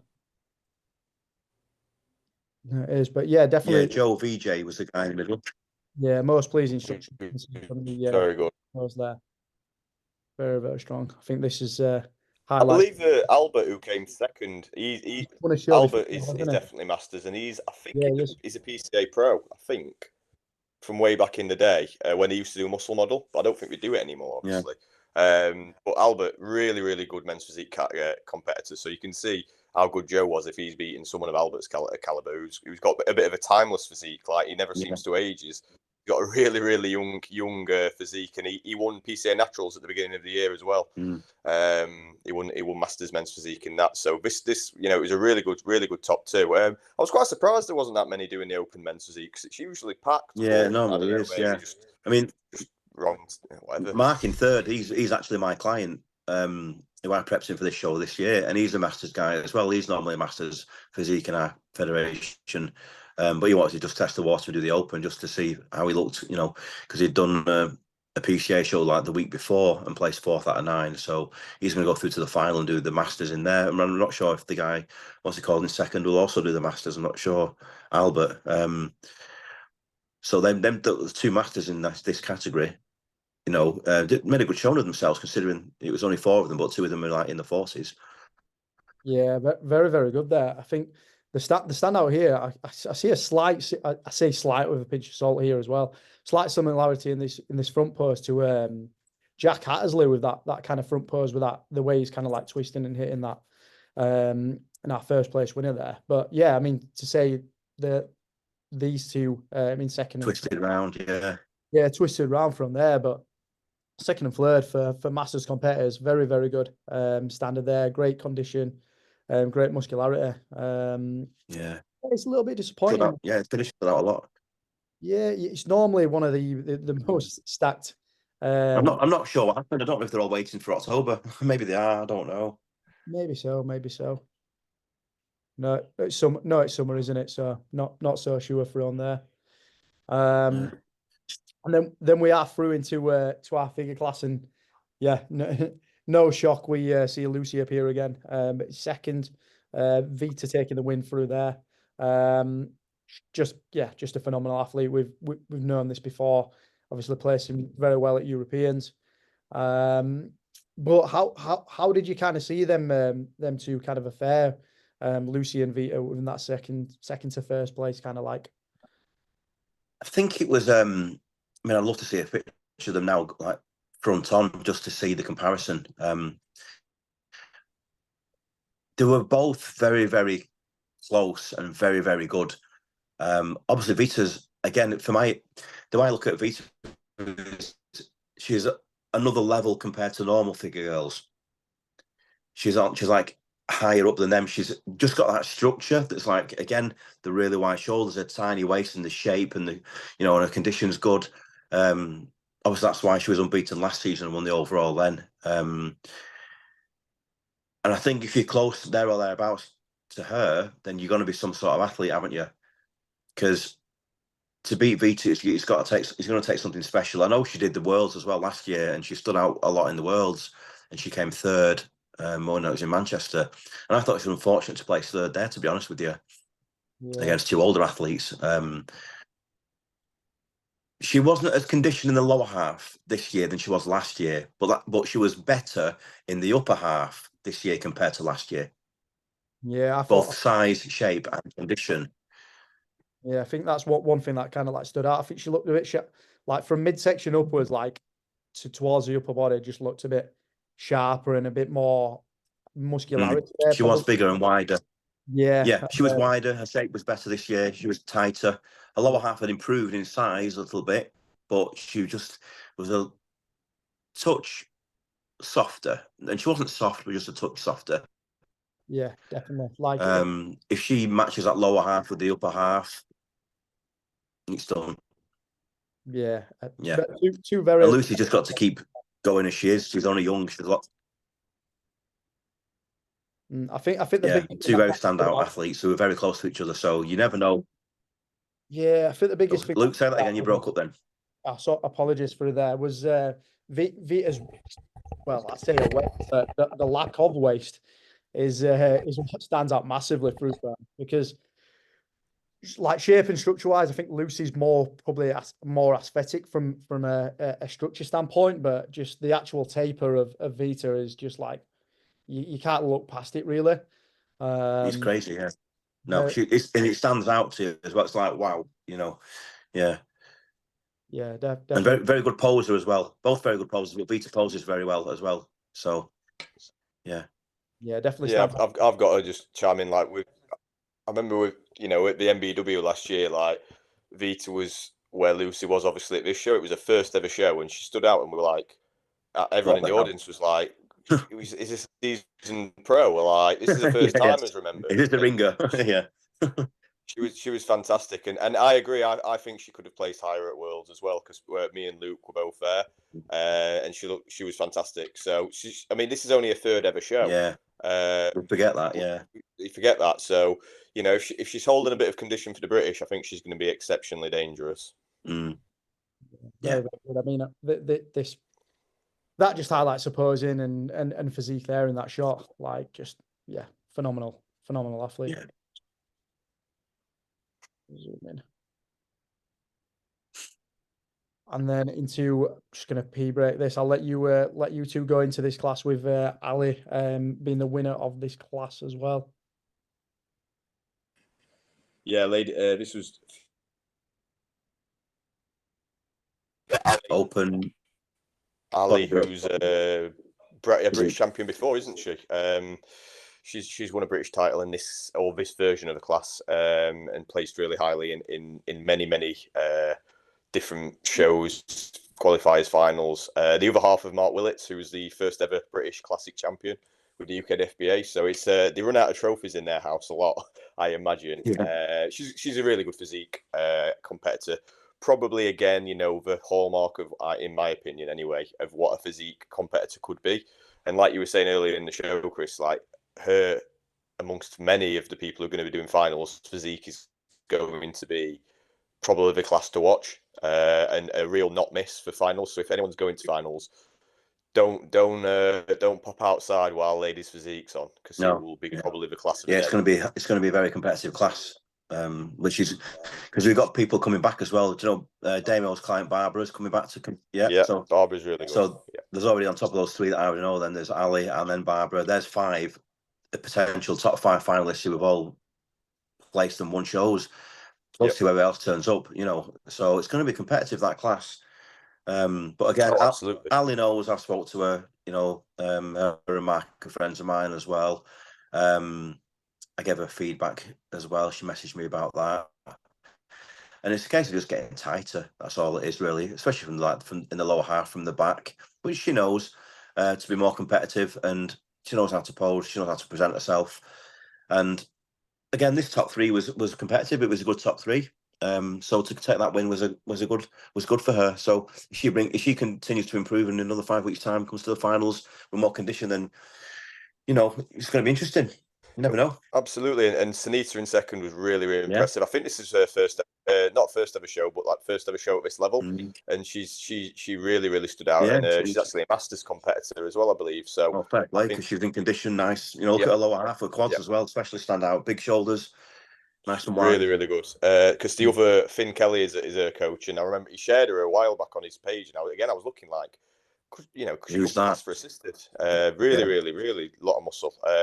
So again, this was a small class, but a really high standard. And I think Ali, I know she got some slightly less than flattering feedback from another federation earlier in the season, and she wasn't. She was a little bit miffed about that. But this is the thing, if you're saving a couple of percent for finals is what matters. And I think some people maybe don't appreciate that sometimes. So Ali was, looking fantastic, and I think she was she'll be up there. She's a really good competitor. Say she's only been competing.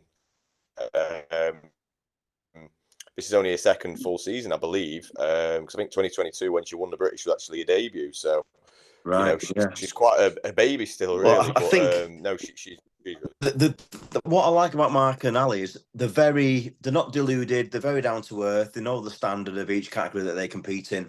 Mark might be a former British champion of ours for the first year of the classic class, but he knows how competitive that's gone, and it's gone through the roof, and he knows it has.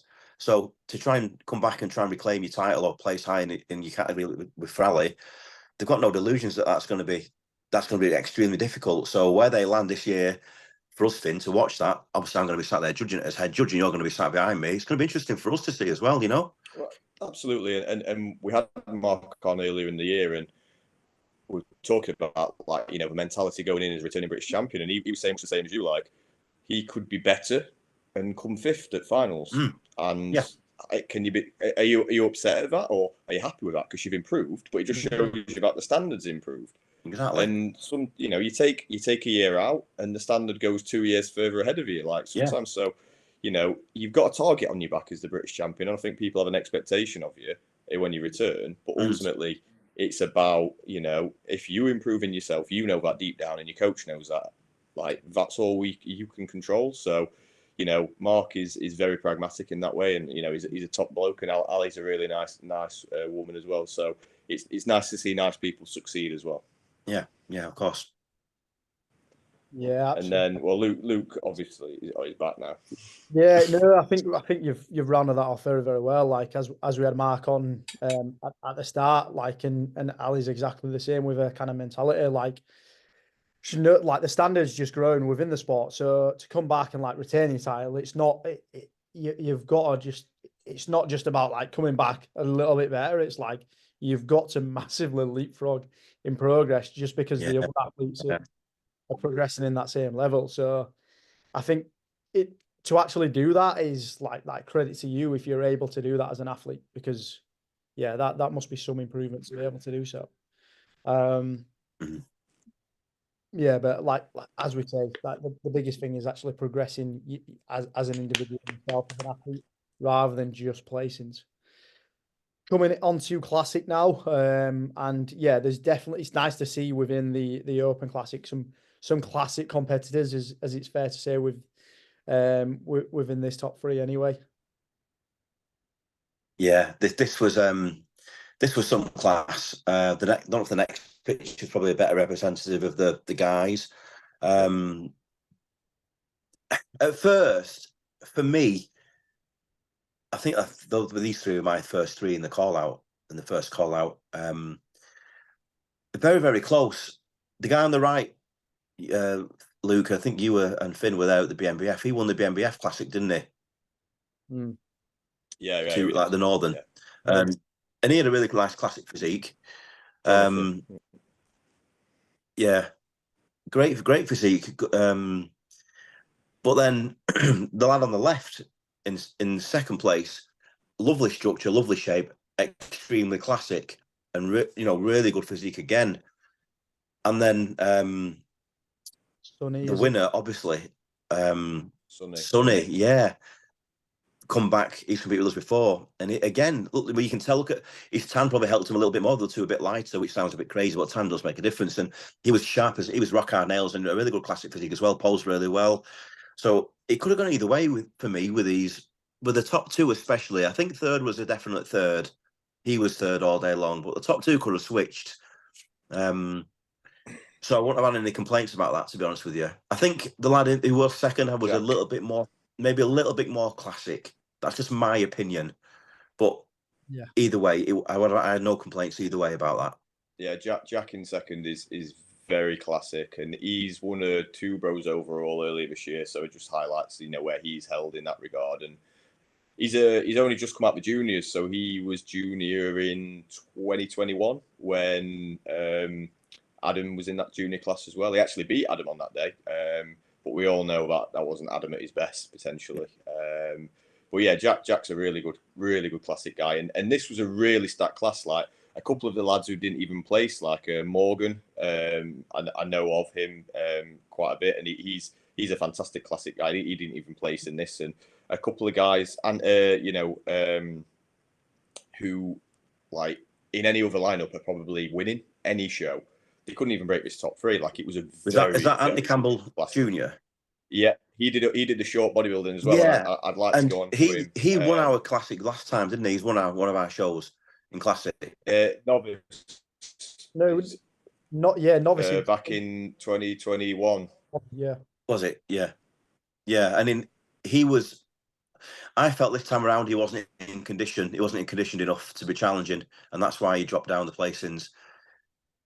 But because I was going to say, like earlier in the year, we saw him at the Midlands and he dominated that day, and we all saw how much he's improved. So it was just showing you the caliber of the class that he. Yeah, I mean, he's bigger. He's got more muscle than he had last time, but he just wasn't in the condition. I felt that to be challenging with the top spots. And it's a shame because he's a great bodybuilder, but he didn't have we didn't have the enough condition this time around. But if he was nails hard again, there's no reason why he wouldn't be, looking to take the win in this category, or especially in the bodybuilding as well.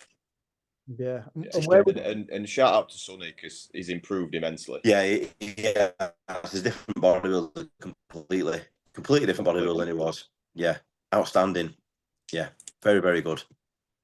Yeah, where would you say, Chris, it kind of like the balance is in between the shape and condition for this? Obviously, a class that award shape, but I imagine it's hard when you've seen an athlete who's been in more condition beforehand, but may have more muscle, but may not.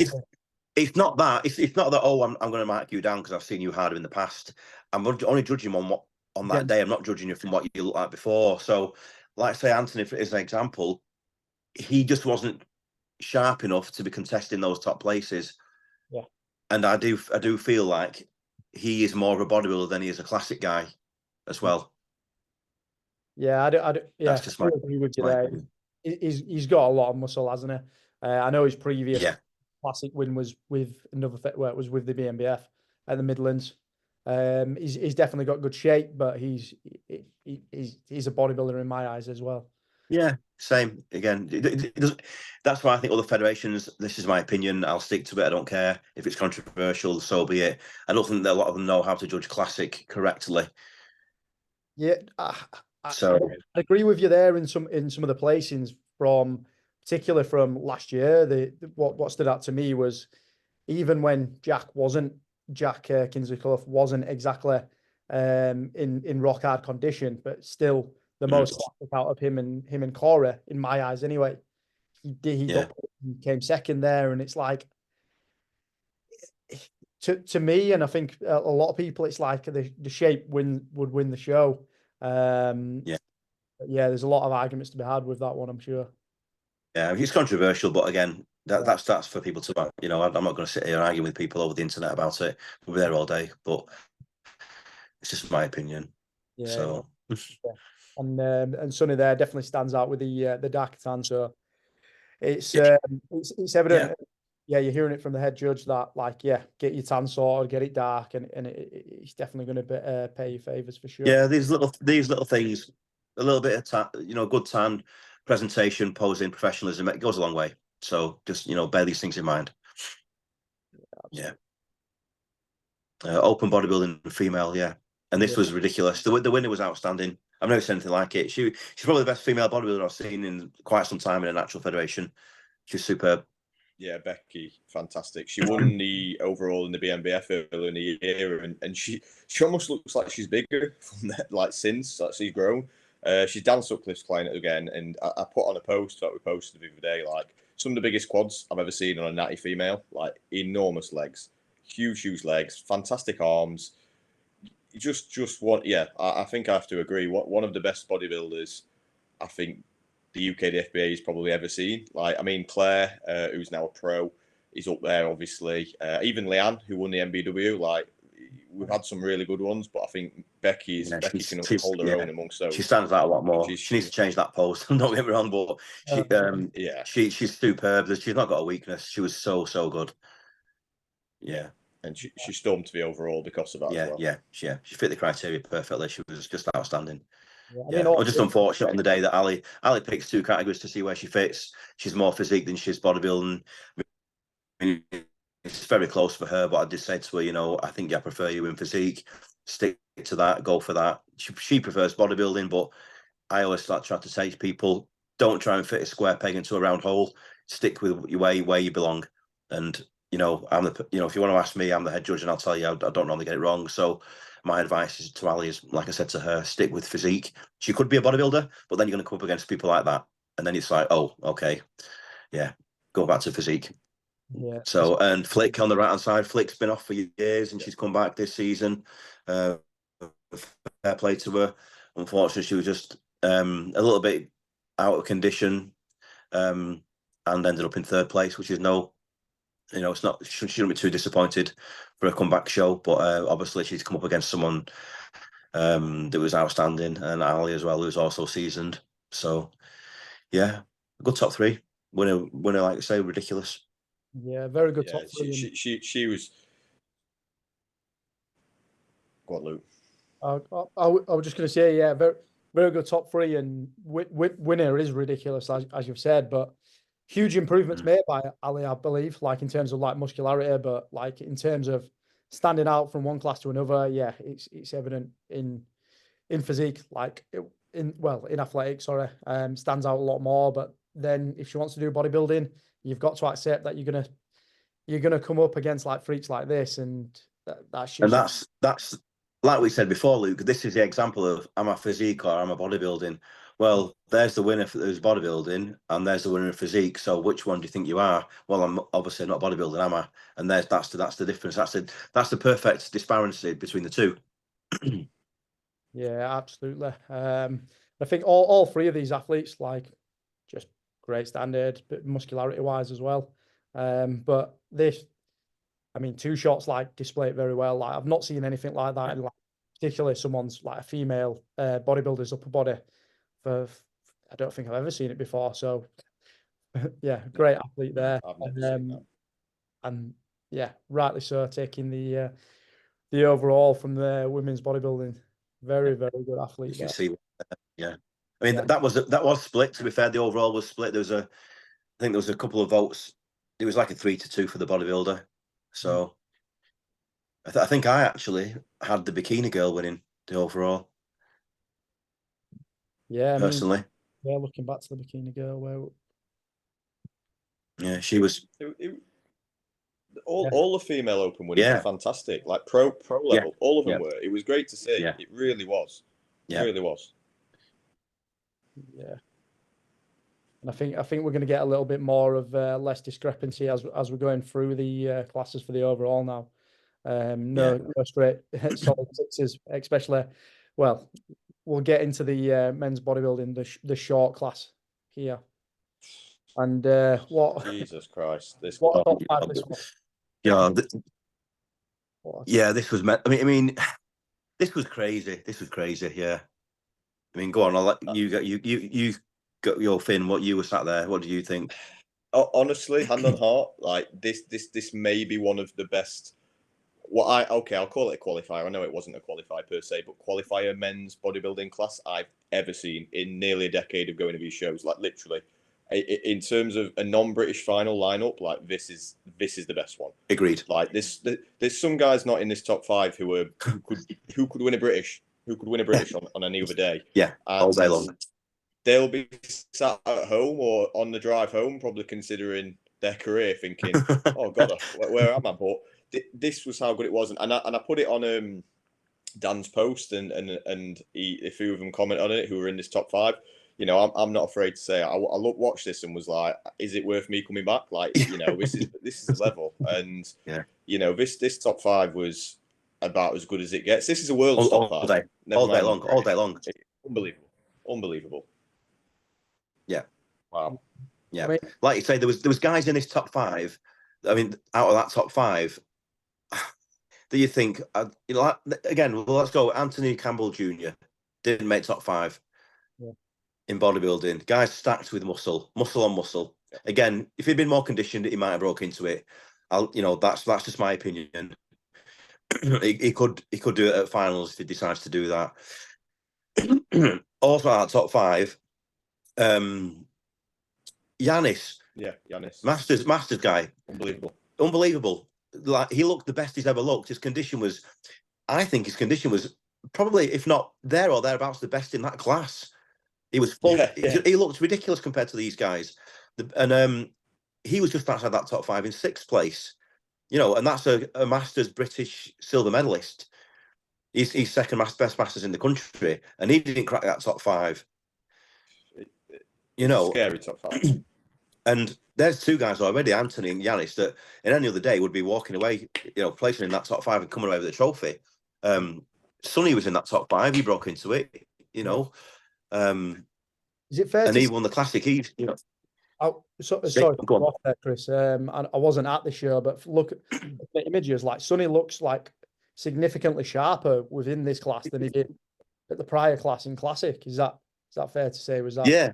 But, yeah, it's probably because you know yourself, like when you've competed in one class and you come off stage, maybe have a bit of a drink and maybe a snack, and you go back on, you tend to be a bit more conditioned and dry, don't you? Yeah, it's definitely paid off. So yeah, he probably was a little bit more better conditioned, but again, in this lineup, you know, that cracking that top five is like a win, in my opinion.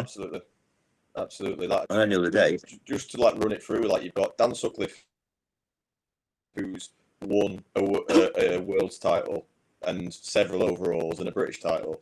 You've got James Alabaster, who's a British junior champion, You've got Ethan, who's just come off the back of a overall win. You've got Alex Zhang, who is one of the most improved bodybuilders I've ever seen, and probably was one of the most conditioned guys in the entire lineup. Absolutely peeled. And then Sonny, who has just won the classic title. Like these 5 could comfortably be pros. Like all of them, they're so good, so good. And you know, I know it was just a shame it was on a bit late in the day, but if this had a packed out, if this was first out when the audience was full, like people would have really seen a showcase of what natural bodybuilding can do. Yeah, this was phenomenal. And you know, by the end of this year, like all of these 5 could have pro cards in whatever federation, in several federations. And you know, they've all got incredible futures. I mean, James in second, like he's only just left the junior. He's like one of the brightest futures in natural bodybuilding, in my opinion. And this top 5 could change in 4 weeks' time. Easily. It's funny because, like I said, when you all step out, I'm pretty much like, right, I basically know who's going to be that top 3 or top 5, and I pretty much know who's going to win this. Like you say, experience of being sat in that seat. This time, I was like, oh, God help me. Yeah. And you know, do you know what's funny? Who I had winning first time round, and I put him in the middle, and Finn, you were there, you probably saw. I had originally Alex Sang in the middle, and I thought, this guy's taking this class. Mm-hmm. Yeah. And then as we went along, again, I said it earlier with a different class, he started to fade, in my opinion. And I thought, okay, initially he's great, he stands out to me, and then he started to fade a little bit, and then he got moved to the outside because of that reason. Obviously, Ethan in third place, coming off the back of the BMBF, I saw him there, like when you guys were there at the Northern. Superb, absolutely brilliant physique, amazing shape, amazing structure, lovely condition. Stood out again, just as good, if not better, than he was at the BMBF show. So obviously he was there or thereabouts. James in second, if he was a bit sharper from the front, I don't know what you think, Finn, from here to the front down in the torso, if he was as hard from the front as he was from the back, he'd have won this. Yeah, he'll love hearing that, by the way. Yeah, well, hearing that. He's a top lad. He's a really nice lad. He needs a bit more chest thickness going forward. And when that condition along that thickness comes, if his abs are more dug out and he's got more condition in his front, he'd have won this. It would have been done, because from the back, he's the best bodybuilder on that stage by far. He looks ridiculous, and from the side as well. Tons of muscle, just a tad more condition in that front, and it's done. That's my opinion. Great bodybuilder, superb. Like I say, Ethan's there or thereabouts. He's not the mass monster, but he's got the most pleasing shape and structure physique in that whole lineup. And I'm a big fan of shape. I think it's like shape wins shows. That's always my thing. Some of the best judges always say shape wins shows. They know this. And then obviously, the guy who's winning it, Dan, I know Dan well. I've seen him compete before, seen him compete with us. Like you say, British titles. He's just got, there's everything about him. His size, shape isn't as good as Ethan's, but it's good enough. His nails hard as well, everywhere. There's not one bit of him that's not nails hard, and he's really dry as well. And he's got cracking legs, and he stands out as well. So Dan always is absolutely peeled. Yeah, his 2021 condition was unbelievable. Yeah, and I remember. He's going to match that with more muscle. Yeah, and I'd have had no complaints if that top 3 would have switched around. I'd have had no complaints with any of them winning that. Luke, just put the next photo on, because we're actually hitting a pose, just to show people on YouTube how good this fucking class is. Because Jesus Christ, it's had people talking all week. It really has. Finn and Luke, imagine that at the final. You'd have gone like, "Yeah, that's the top 5." Yeah. Look at that's 100%. Ridiculous. Yeah, absolutely. Obscene. You could make an argument for all 5 of these in this shot, thinking, right, Of course you can. Winner. But if I said to you now, look at that 5, who stands out the most in that pose? Yeah. James. James is just, you can't avoid it. James is but then Ethan's shape, then Dan's quads, then Sonny looks hard, then it's Sonny looks ridiculous. Yeah, Sonny, everything, like proportions, everything. And then Alex on the end as well. The same nails. We could do an entire show just about the class. Yeah. And then I've seen pictures. I've seen pictures from the show in the pose down of them 5 because Giannis was in the first. Giannis was put in the first call out as well as the number 6 guy because his condition was so good as a marker for what everyone else should be looking like condition wise. And then he was put back, and him in that lineup doing the most muscular, the same as these guys. He was as big as them for a master. So you think that there's like 6 guys there, Anthony Campbell Jr., 7 guys there that are all similar size and structures, you know? Yeah, I would, Yeah, as you said, I would not want to be in this class. I would fall No. here. It's as much as you want to be up there with the best, it's a tough day, that, isn't it? Very, very tough day. Yeah, it's different levels. And I'm thinking, if these guys go to the final, which I think all of them are, then this is going to be a really competitive final class as well. And plus, add extras to this, add extra guys into this class. And Well, there'll be a few Germans coming, I'm sure. There usually is. yeah, always. But Yeah, all usually 5 of these could win. I'd say, particularly that top 3. You look at them and you'd look at that shape now and you think, right, okay, that's your British champ there. But then when you've got to look at all 3 of them, it's how, but who? Like, there's only going to be one. It's yeah, very, very scary to see. Like David Brody was in that class, that short class. He's a Masters guy as well, and he was peeled out of his brain as well, and he didn't make make anywhere near that top 5. And he'll be probably vying for top 5 or 6 at that British final in the Masters as well. And he was another one that didn't even get anywhere near there. He's crazy. That standard was just mental. Yeah, and it'd be interesting to see the winner of the next class. How, because I'm not the tallest in the tall, so they've only just missed out on that. So if you put him in the mix with these guys as well, that would have been even more frightening. Donte, which we'll get onto in the next class, because I'm sure it'd have been only a couple of centimeters. It'd have been above that short class. Yeah, well, he thought he was in the short originally, but he wasn't. He was in the tall. But that's how close it would have been. Yeah. Obviously, at the British we have mediums, so some of the guys from the short and some from the tall probably end up in the mediums. So it will be it could be quite different placings in terms of some of these might go up against each other. Yeah. Yeah, absolutely. Yeah. Well, what a top 3 this is. Yeah. Yeah, another very. Jesus. I mean, if you look at that shape, I mean, you can't not like shape on that one. Yeah, well, what we said all the way through, shape wins shows. Look at that front lat spread. That's like Bert. Look at Bert's front lat spread. Yeah, I think this is it's undeniable. Yeah, it's probably one of the most pleasing front lat spreads I've seen. Like up there with but easily, just ridiculous. But all 3 of these athletes, like, heaps of muscle. Particularly like Donte, for a 22-year-old, like, heaps of muscle on it. But yeah, like David in 3rd place, like he's one who's like looking as if like getting better through from. I don't think it's his best showing through this season.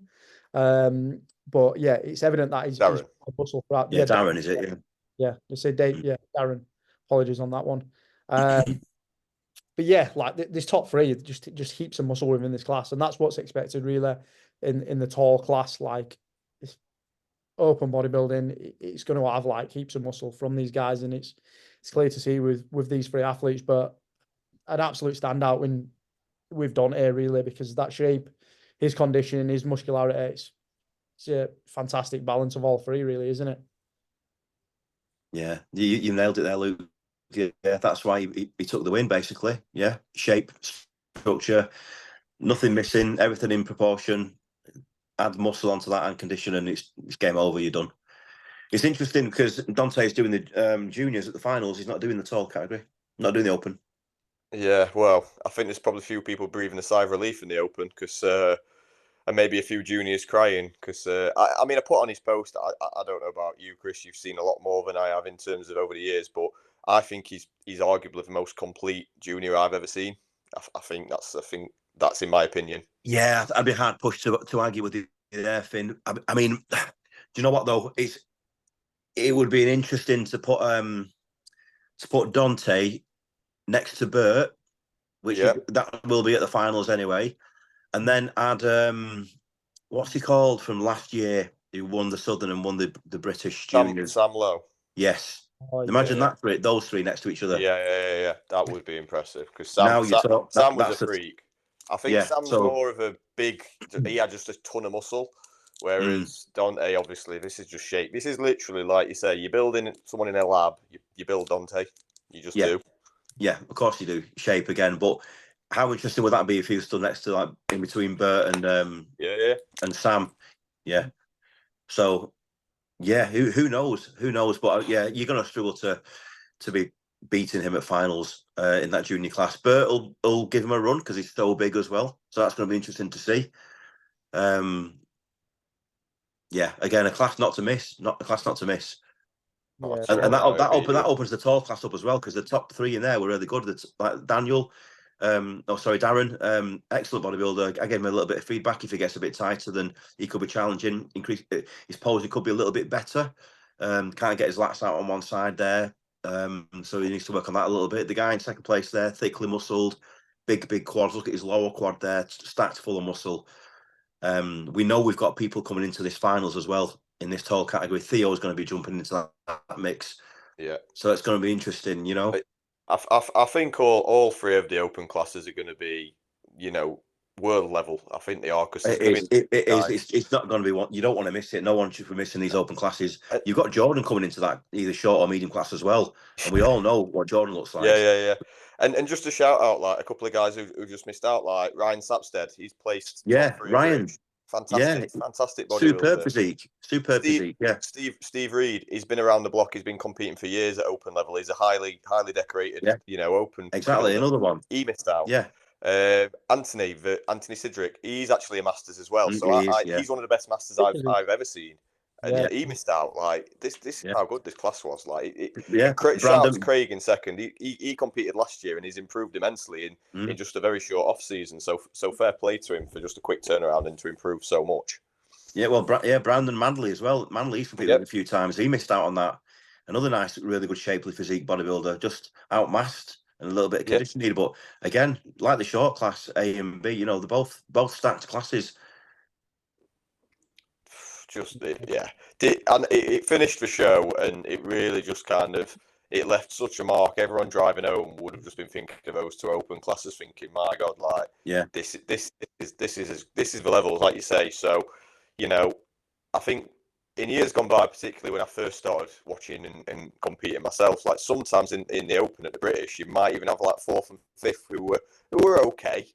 Yeah. And now, like, you've got guys who won't even place 5th who are British champions in any other day. Yeah. Like, it's gone through the roof. It's just, I don't know where it's come from. It's gone crazy. It has gone crazy. Yeah. And it's great to see. It's because, years gone by, sometimes when the federation first started, 2011, 12, 13, 14, I don't know if you were watching the round or then Finn, Luke or both of you. We had like Rich Gozdecki winning the heavyweights. Yeah. And he was superb. You can imagine how good he was. And we had some big dudes. And then after he kind of stopped and retired, it kind of went a little bit weaker and downhill a little bit in the open classes. And we thought, oh, okay, there's not many coming through. And then it's just gone back to like it was, and it's gone higher and higher and higher again. So it's interesting to see the levels getting back to where they were, if not surpassing what they were in the past. Yeah, I mean, I properly started following maybe 2014, 15 around there, and like, you look at your top 5 from probably around then. You'd have had Adrian Gray, you'd have had Sam Watt, all these guys were like top 5s, not even winning. Yeah, superb. Yeah. And like I said, I'm sure me and Luke could do a show on historical British finals, to be honest, with some of those legends. But yeah, I think I'd agree. Like the open categories have just the last couple of years are just. You can't hide. No, you can't come in. You can't come in at 98%. You've got a couple of hundred. You just have to. It's unforgiving. It's unforgiving. If you're not on, you're not placing. No. And I found that to my cost in 2022. Like I wasn't on. It's just okay. I wasn't good enough. I'm not good enough. So I go away and I've got to work until I'm at a level. But then you see these guys and you're like, okay, maybe that's a bit further away than I think. And I just think, I mean, as far as natural feds go, okay, I'm probably going to be biased because I'm I started the UKDFBA with Lee in 2011 and I'm now head judge, but I can also be very impartial and be honest with things. I believe that our Fed, regarding natural federations, is the highest standard for people to win. I think they kind of know, if I want to be the best, I've got to go to the UKDFBA and try and win their finals, because the BNBF finals, great standard, great federation. WNBF, very similar, the same. Pick your poison. If I know certain athletes prefer certain feds for certain reasons, and that's fine. You're all entitled to go and compete where you want. However, from having watched and seen personally and heard feedback from them, I think our Fed is the one to win. It's like, that's the one. If you're going to get somewhere, that's the one to go and do and to win. And it's good. It's nice to hear other athletes' opinions, because they don't really tell you much, So it's always nice to get a bit of feedback from them. So, can you give us feedback as a judge? That's great, but I want to know personally what people's thoughts are that compete with us, as well. So it works both ways sometimes. It's never a criticism. It's always good to hear people's opinions. Absolutely. Yeah. But the federation doesn't improve and survive if it doesn't take on any sort of like feedback, feedback like that. It has to, and it's only gets stronger because of that. If you listen to people's, and in terms of like the standout winners in the last 3, 4, 5 years, you're going to remember them. You're going to remember these British champions for years to come. Like, in a few years, these will be probably legends of the game. In a couple of decades time. So absolutely, and it just, I was just buzzing coming home from this, seeing how good natural bodybuilding is across all the classes. I know we're talking about the open here, but all the women's classes were fantastic. Yeah. The novice, it was just such a good show. It was a really high standard show, and it was just great to watch. I mean, it was a long day, and it was a long day for athletes, and we can only apologise for that. But someone's got to go on late. Someone's got to go on last. Doesn't matter who you are, what athlete or what class you're in. There's always going to be someone that's not happy because they're on too late.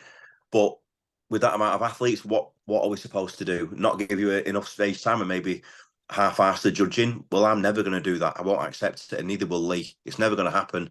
So if you want to be judged properly to a high standard, then unfortunately that's going to happen. We did our best to what we could with cutting pose downs and posing routines, top 3, top 5. And us as judges not really getting much of a break, maybe 10 minutes or 15 minutes here and there. And we're not getting paid for these days. We were in there since 8 a.m. in the morning. We didn't leave till 11 o'clock at night. We're all there to offer our help for free. Well, you've helped us before, Finn. You've helped us out in the past, so you know exactly what it's like. And I think people are quick to forget this, and athletes especially are very selfish. We've all competed, and we get in that mindset of, I don't care about anything else apart from me. And we forget that these things have been run for us. If it wasn't for that, then we wouldn't have a federation, and neither would any of these federations. And we can only try and do what we can to get in and out and get you on stage as quick as we can. We don't do separate pre-judging and night shows like the BNBF or maybe other feds, so that we can get you on and off stage as quick as we can. Then you can go and enjoy time with your friends and family and go something to eat, which is all we care about when we finish competing, don't we? Get out of that venue, go and get something to eat. So, we try and do what we can, but unfortunately, the time is the time, and it's just a shame. Like the level of athlete in the open at the end, that deserves a full house more than anything. It really does, and it's a shame because at the end of any show, you're going to have half the audience is going to be gone, if not more. And it is unfortunate because, like, you save the best to the end, as they always say, and there's no one there really, or there's not many people there. But I don't know how to change that going forward. It's always going to be the case, I think. Yeah, that's the only unfortunate thing, and me, Finn, and yourself, we witnessed that at Worlds last year, where not everyone got to actually see the actual quality. We had the pro show on at the back end of the day, and I think there must have been about 20 people there seeing the standard of the pro athletes there. And it's a shame really, because that's the pinnacle really. Like, of course, it is there of the day, and not everyone gets to see that, which is a shame. Yeah. I understand like people want to come and support their friends and so on, but it doesn't really and then go get eyes on the top of the sport really. And that brings me on to a question I actually had from Donte himself here, Chris. I know you've kind of like covered it really, because obviously you're not getting paid for the day, and it's a long day for everyone judging and just the day itself. But what are the thoughts on the long show day? And mainly he's kind of asked, is there any plans for running it over 2 days? next year at all? Well, I think before I touch on next year's, I think this year, obviously this year's finals over 2 days, it's Saturday, Sunday, so people are going to get, the show's going to start normal time, I'd imagine, as per normal, 11:30, but you're not going to be on stage later than probably 6 o'clock, if it even runs till that late, because we can split the finals up into 2 days and run it, and you'll get plenty of stage time. You'll have more than enough time between categories and plenty of time on stage yourself without it running late into the night. So that helps massively instead of having to try and cram it all into one day. So, that's going to be an advantage for people. So that's the answer to the finals this year. Next year, no, we're not 100% sure yet with if it's going to be 1 day or 2 days. There's going to be like a show in May or June time, the first one of the season, and there's going to be a 2-day British final towards the end of the season again in October, and that's as far as we've got so far. We normally decide this after the finals. We all get together as officials, myself and Lee especially, and then decide what thoughts because we'll work it out from the final and get feedback from there as well and see how that runs, and then say, right, what's our thoughts going forwards? We know that this one didn't work as well as we wanted it to because it was too long a day. We have already discussed this on the phone. I spoke to Lee about this like 2 days. I think it was Tuesday or Wednesday. We had a conversation, which we always do after every show. And then we sent out emails to the whole of the UKDFBA team and officials to say, give us your feedback. And Lee sent all his thoughts regarding the day, how it went, etc., as did I. And we came to the conclusion that we won't be running it like this again because it's too tiring, it's too long. Not just for the athletes, but for us as officials as well. Like you say, we're there for a long, long time. And it's a lot of stress to take in. And so it will never be that long again. I can rest assured and put people's minds at ease that won't happen. Yeah. So be it 1 day or 2 days, at least it won't be anywhere near as long a day. Yeah, absolutely. And you don't know how many athletes are going to turn up, really. So no. And a lot of athletes don't understand, right, okay, we've got that many people like registered for the show. You can't then just go register the venue for another day. It's not that straightforward. So no. It's important to kind of highlight that. But if you know the future of what we had at the previous year, it might be a little bit easier to kind of guesstimate the kind of number of competitors in following years going forward, really. And what people go on, Luke. Sorry. Oh no, I was just going to go back to Donte. I'll let you carry on first. No, I was just going to say, like, last year we had that. Oh, why don't you do it over 2 days? It's like, well, do you know how much it costs to rent a venue for 1 day? It's not cheap. It's very expensive. And then add another day onto that as well. And you've got to pay the staff for the theatre as well, who also run the theatre. Those costs can run into the thousands of pounds as it is to get 1 day. Never mind 2. And then you've got to take into consideration the athletes. They'll moan anyway. That's what we do as humans. We all moan about things. We're never going to get it right for everyone because someone's always going to have a moan about it. Oh, Sunday, I've got to be in work on Monday morning. Well, then you wanted 2 days. You didn't want just a Saturday. So that's another moan. It's little things like that you can take into consideration.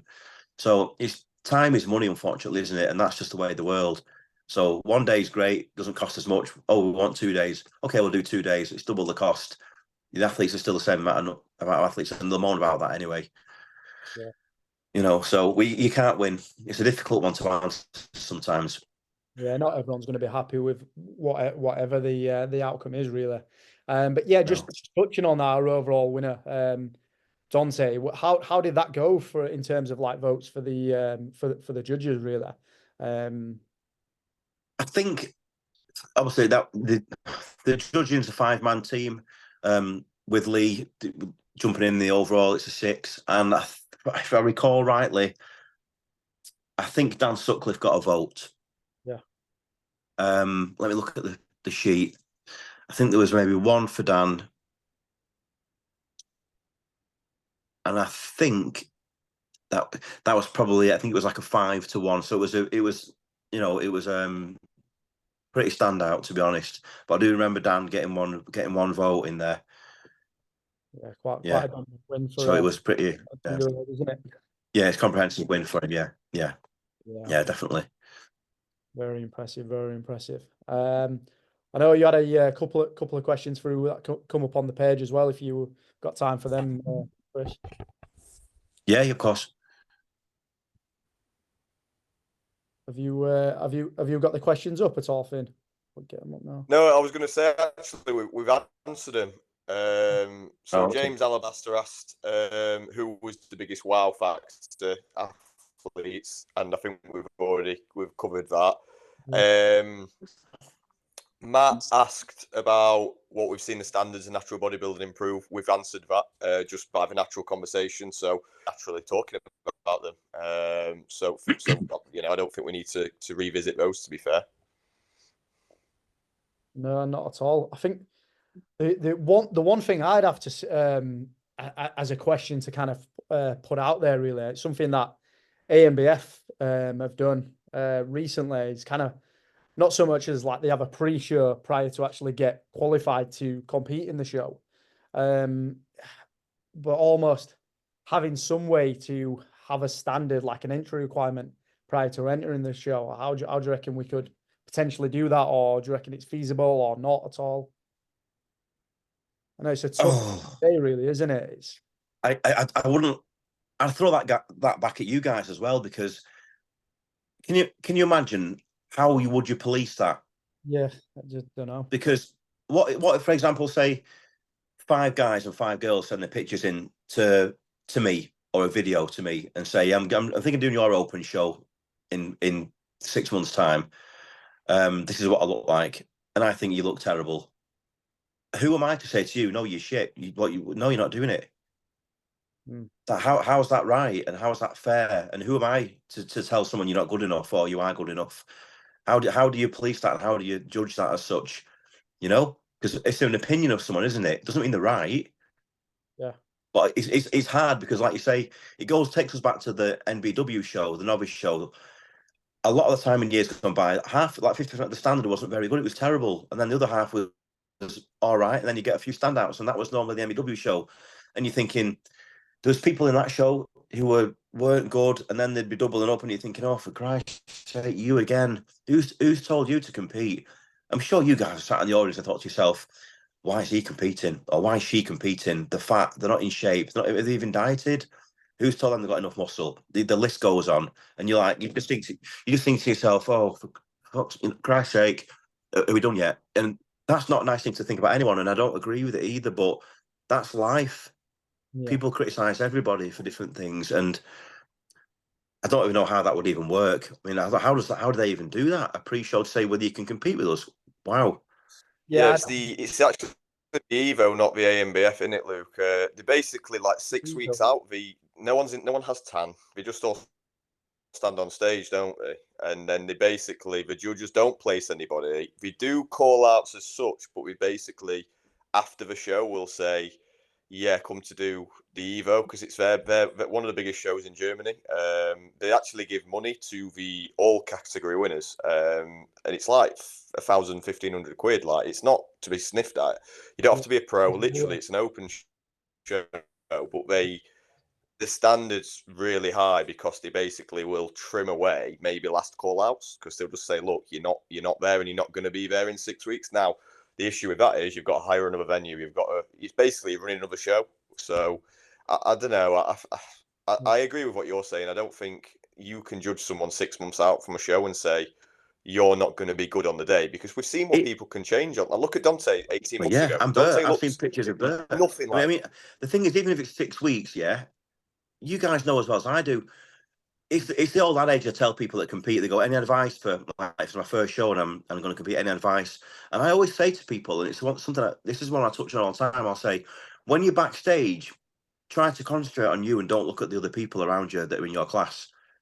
Because I've done it myself when I've competed. And I'll give me as an example because it's easy, because I can remember, obviously. I was class 1 NABA PCA in 2017, for example, and I used this season, and everyone was bigger than me. Everyone was huge, and I was like, what am I doing in class 1? I'm so small compared to these guys. This is ridiculous. And I'm thinking, there's no point in even competing in this category because I'm just too small.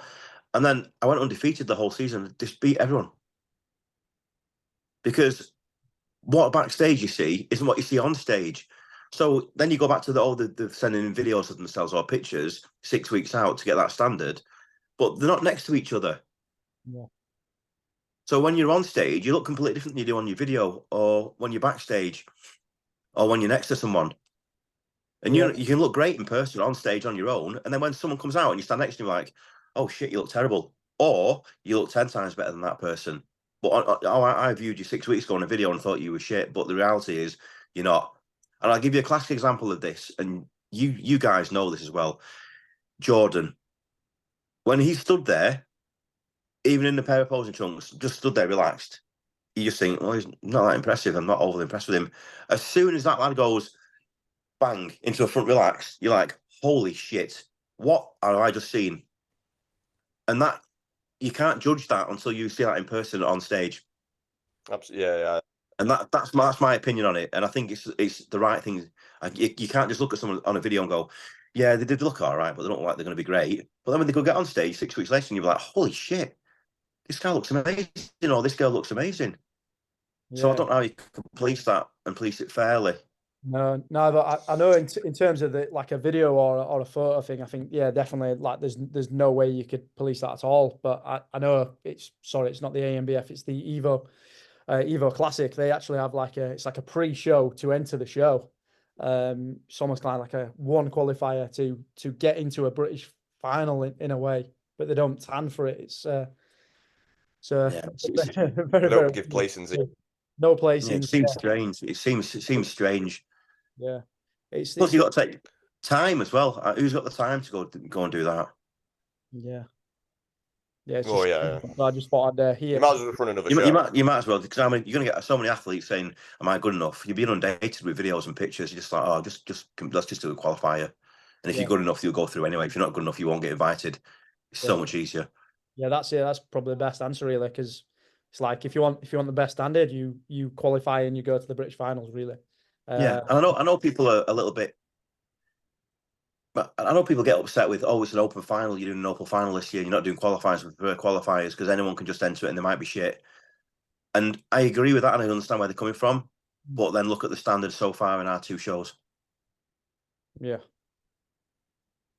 Because all that's going to happen is you're going to get more entries into the final.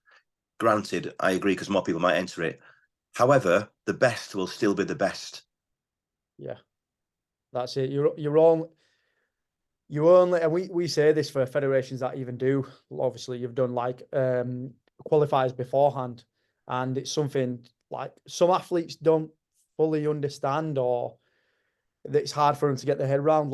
But some of these kind of who've competed for several years do understand. They only remember who actually won the British final. You may come third, fourth, or maybe fifth in a qualifier, but you remember if you've won the British title or if you place top three within there. And that's the same here with an open final, really. You'll no one's really going to notice as much as if you didn't come within that kind of them top placings. As shit as that may sound, if you're outside of them top placings, everyone wants them top spots. That's what you're looking for at the end of the day. Yeah, exactly. So I think people sometimes think, oh, if there's 15 in my category because it's an open final, it's not qualified, then I'll get overlooked. But anyone that knows that's competed with us more than one occasion knows that you'll all get a fair look in no matter what. Especially with the experience of judges that you've got on that panel, we don't overlook anybody, and you all get to the right stage time, and the right people hopefully will get the right results and the right, placings. So yeah, it's fair to be said, even if you stood there on the end and you maybe say number 15 of the 15 and you're in the far end, it doesn't mean you're not going to move in. Like if you've got the physique and you're impressive enough, you're going to get moved in at the end of the day. Well, your example for that one is last year's finals. First call out when Mark Oakes was head judge was Adam Powell was on the end of the top of that 5 or 6 man call out. The second call out was mine. I moved him to the centre. He never moved from that centre from then on, and he won the overall.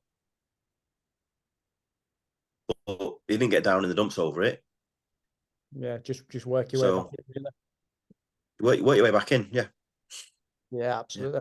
Yeah. But yeah, that boxes off questions through for mine. Do you got any questions to finish off with, or does that wrap everything up for you, Finn?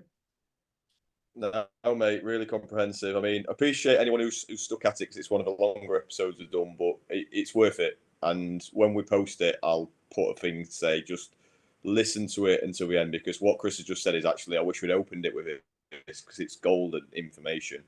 to talk about some of the stuff he's been saying in the last 5 or 10 minutes. So, no, mate, I'm happy. All questions answered.